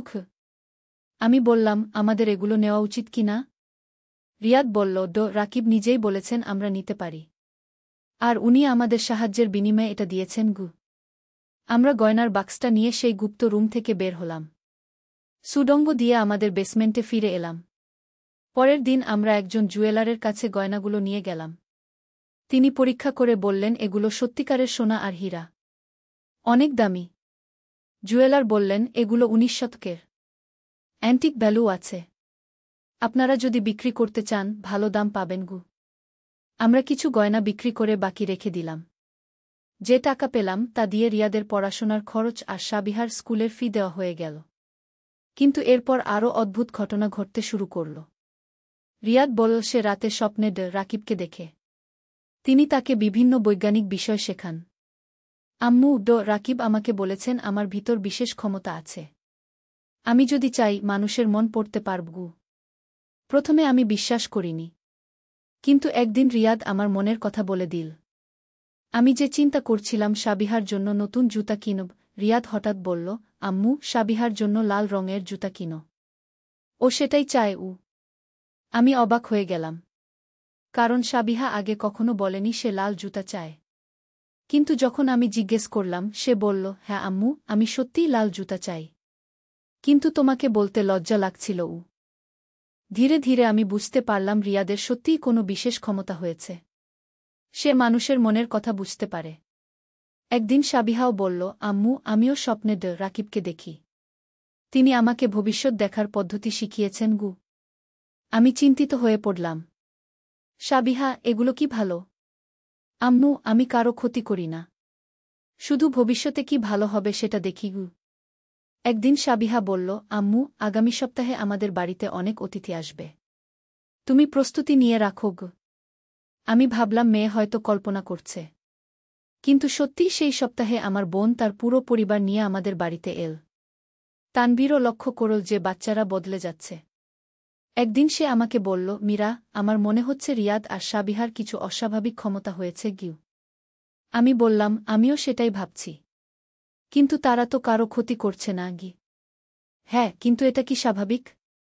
একদিন আমি সিদ্ধান্ত নিলাম আবার সেই গুপ্ত রুমে যাব। হয়তো রাকিবের সাথে কথা বলতে পারব। আমি একা বেসমেন্টে গেলাম। সুডঙ্গ দিয়ে সেই রুমে পৌঁছলাম। কিন্তু এবার রুমটা ভিন্ন লাগছিল। আগের মতো অন্ধকার নেই। একটা নরম আলো। রাকিব আপনি আছেন? আমি ডাকলাম। কিছুক্ষণ পর সেই পরিচিত কণ্ঠস্বর শুনতে পেলাম। হ্যাঁ মীরা। আমি এখানে আছি গু। আমার বাচ্চাদের কি হচ্ছে? তাদের এই ক্ষমতা কোথা থেকে এল? মীরা তোমার বাচ্চারা বিশেষ। তারা আমার গবেষণার মাধ্যমে কিছু শক্তি পেয়েছে। কিন্তু চিন্তা করো না, এটা তাদের ভালো ক্ষমতা। তারা মানুষের উপকার করতে পারবে গি। কিন্তু এটা কি চিরকাল থাকবে? না, এটা সাময়িক। যখন তারা বড় হবে এই ক্ষমতা ধীরে ধীরে কমে যাবে। তবে তাদের মধ্যে বিশেষ বুদ্ধিমত্তা থেকে যাবে গু। আমি একটু স্বস্তি পেলাম। রাকিব আপনি এখনও এখানে কেন? আপনি তো মুক্ত হয়ে গেছেন। আমি মুক্ত হয়েছি। কিন্তু আমার কাজ এখনও শেষ হয়নি। আমি তোমাদের পরিবারের রক্ষক হিসেবে থাকব। যদি কখনো কোনো বিপদ হয় আমি সাহায্য করব। সেদিনের পর থেকে আমাদের পরিবারে শান্তি নেমে এল। রিয়াদ তার ক্ষমতা ব্যবহার করে পড়াশোনায় আরও ভালো করতে লাগল। সে বিভিন্ন প্রতিযোগিতায় প্রথম হতে লাগল। সাবিহাও তার ভবিষ্যৎ দেখার ক্ষমতা দিয়ে পরিবারকে সাহায্য করতে লাগল। একবার সে বলল, আব্বু আগামীকাল অফিসে যেও না। কোনো সমস্যা হতে পারে গুই। তানবীর প্রথমে শুনতে চায়নি। কিন্তু সাবিহার কথা মতো পরের দিন অফিসে গেল না। সেদিন জানা গেল অফিসে একটা দুর্ঘটনা হয়েছে। লিফট নষ্ট হয়ে 2 জন আহত হয়েছে। আমাদের পরিবারে এখন সবসময় একটা রহস্যময় আবহাওয়া। কিন্তু সেটা ভয়ের নয়, বরং নিরাপত্তার। আমি জানি রাকিব আমাদের দেখাশোনা করছেন। কিছুদিন পর আমাদের পাড়ার মানুষ জানতে পারল আমাদের বাচ্চাদের বিশেষ ক্ষমতা আছে। প্রথমে তারা সন্দেহের চোখে দেখত। কিন্তু যখন রিয়াদ আর সাবিহা মানুষের উপকার করতে শুরু করল তখন সবাই তাদের ভালোবাসতে লাগল। রিয়াদ হারিয়ে যাওয়া জিনিস খুঁজে দিত। কারো মন খারাপ থাকলে সে বুঝতে পারত এবং সান্ত্বনা দিত। সাবিহা মানুষকে সতর্ক করত যদি কোনো বিপদ আসার সম্ভাবনা থাকত। একবার সে পাড়ার রহিম চাচাকে বলল, চাচা আপনার দোকানে আজ রাতে চোর আসবে। সাবধান থাকবেন। রহিম চাচা রাত জেগে পাহারা দিলেন। সত্যিই চোর এল। কিন্তু তাকে ধরা হল। ধীরে ধীরে আমাদের বাড়িতে অনেক মানুষ আসতে শুরু করল। সবাই রিয়াদ আর সাবিহার সাহায্য চাইত। একদিন এক বৃদ্ধা এসে বলল, আমার নাতি হারিয়ে গেছে। তোমার ছেলে কি খুঁজে দিতে পারবে? রিয়াদ চোখ বন্ধ করে কিছুক্ষণ চুপ থাকল। তারপর বলল, দাদি, আপনার নাতি রেল স্টেশনের কাছে পার্কে আছে। সে ভয় পেয়ে লুকিয়ে আছে গু। সত্যিই সেই পার্কে ছেলেটাকে পাওয়া গেল। আরেকদিন এক মহিলা এল। তার স্বামী কাজে গিয়ে ফিরে আসছে না। সাবিহা বলল, আন্টি, চিন্তা করবেন না। আপনার স্বামী ভালো আছেন। তিনি আগামীকাল সন্ধ্যায় ফিরবেন। তার কাজে একটু বিলম্ব হচ্ছে গি। পরের দিন সন্ধ্যায় সেই মহিলার স্বামী ফিরে এল। কিন্তু সবচেয়ে অবিশ্বাস্য ঘটনা ঘটল একদিন। পাড়ার ডাক্তার সাহেব এলেন। তিনি খুব চিন্তিত। আমার রোগী আছে। তার অসুখ কি আমি বুঝতে পারছি না। সব পরীক্ষা করেছি, কিছু পাচ্ছি না গি। রিয়াদ বলল, ডাক্তার সাহেব, রোগীটার নাম কি? করিম মিয়া। 40 বছর বয়স। রিয়াদ চোখ বন্ধ করল। কিছুক্ষণ পর বলল, ডাক্তার সাহেব, তার লিভারের সমস্যা। কিন্তু সেটা কোনো রোগ নয়। তিনি দীর্ঘদিন ভেজাল খাবার খেয়েছেন। লিভার দুর্বল হয়ে গেছে গি। ডাক্তার সাহেব অবাক হয়ে বললেন, কিন্তু আমি লিভার ফাংশন টেস্ট করেছি।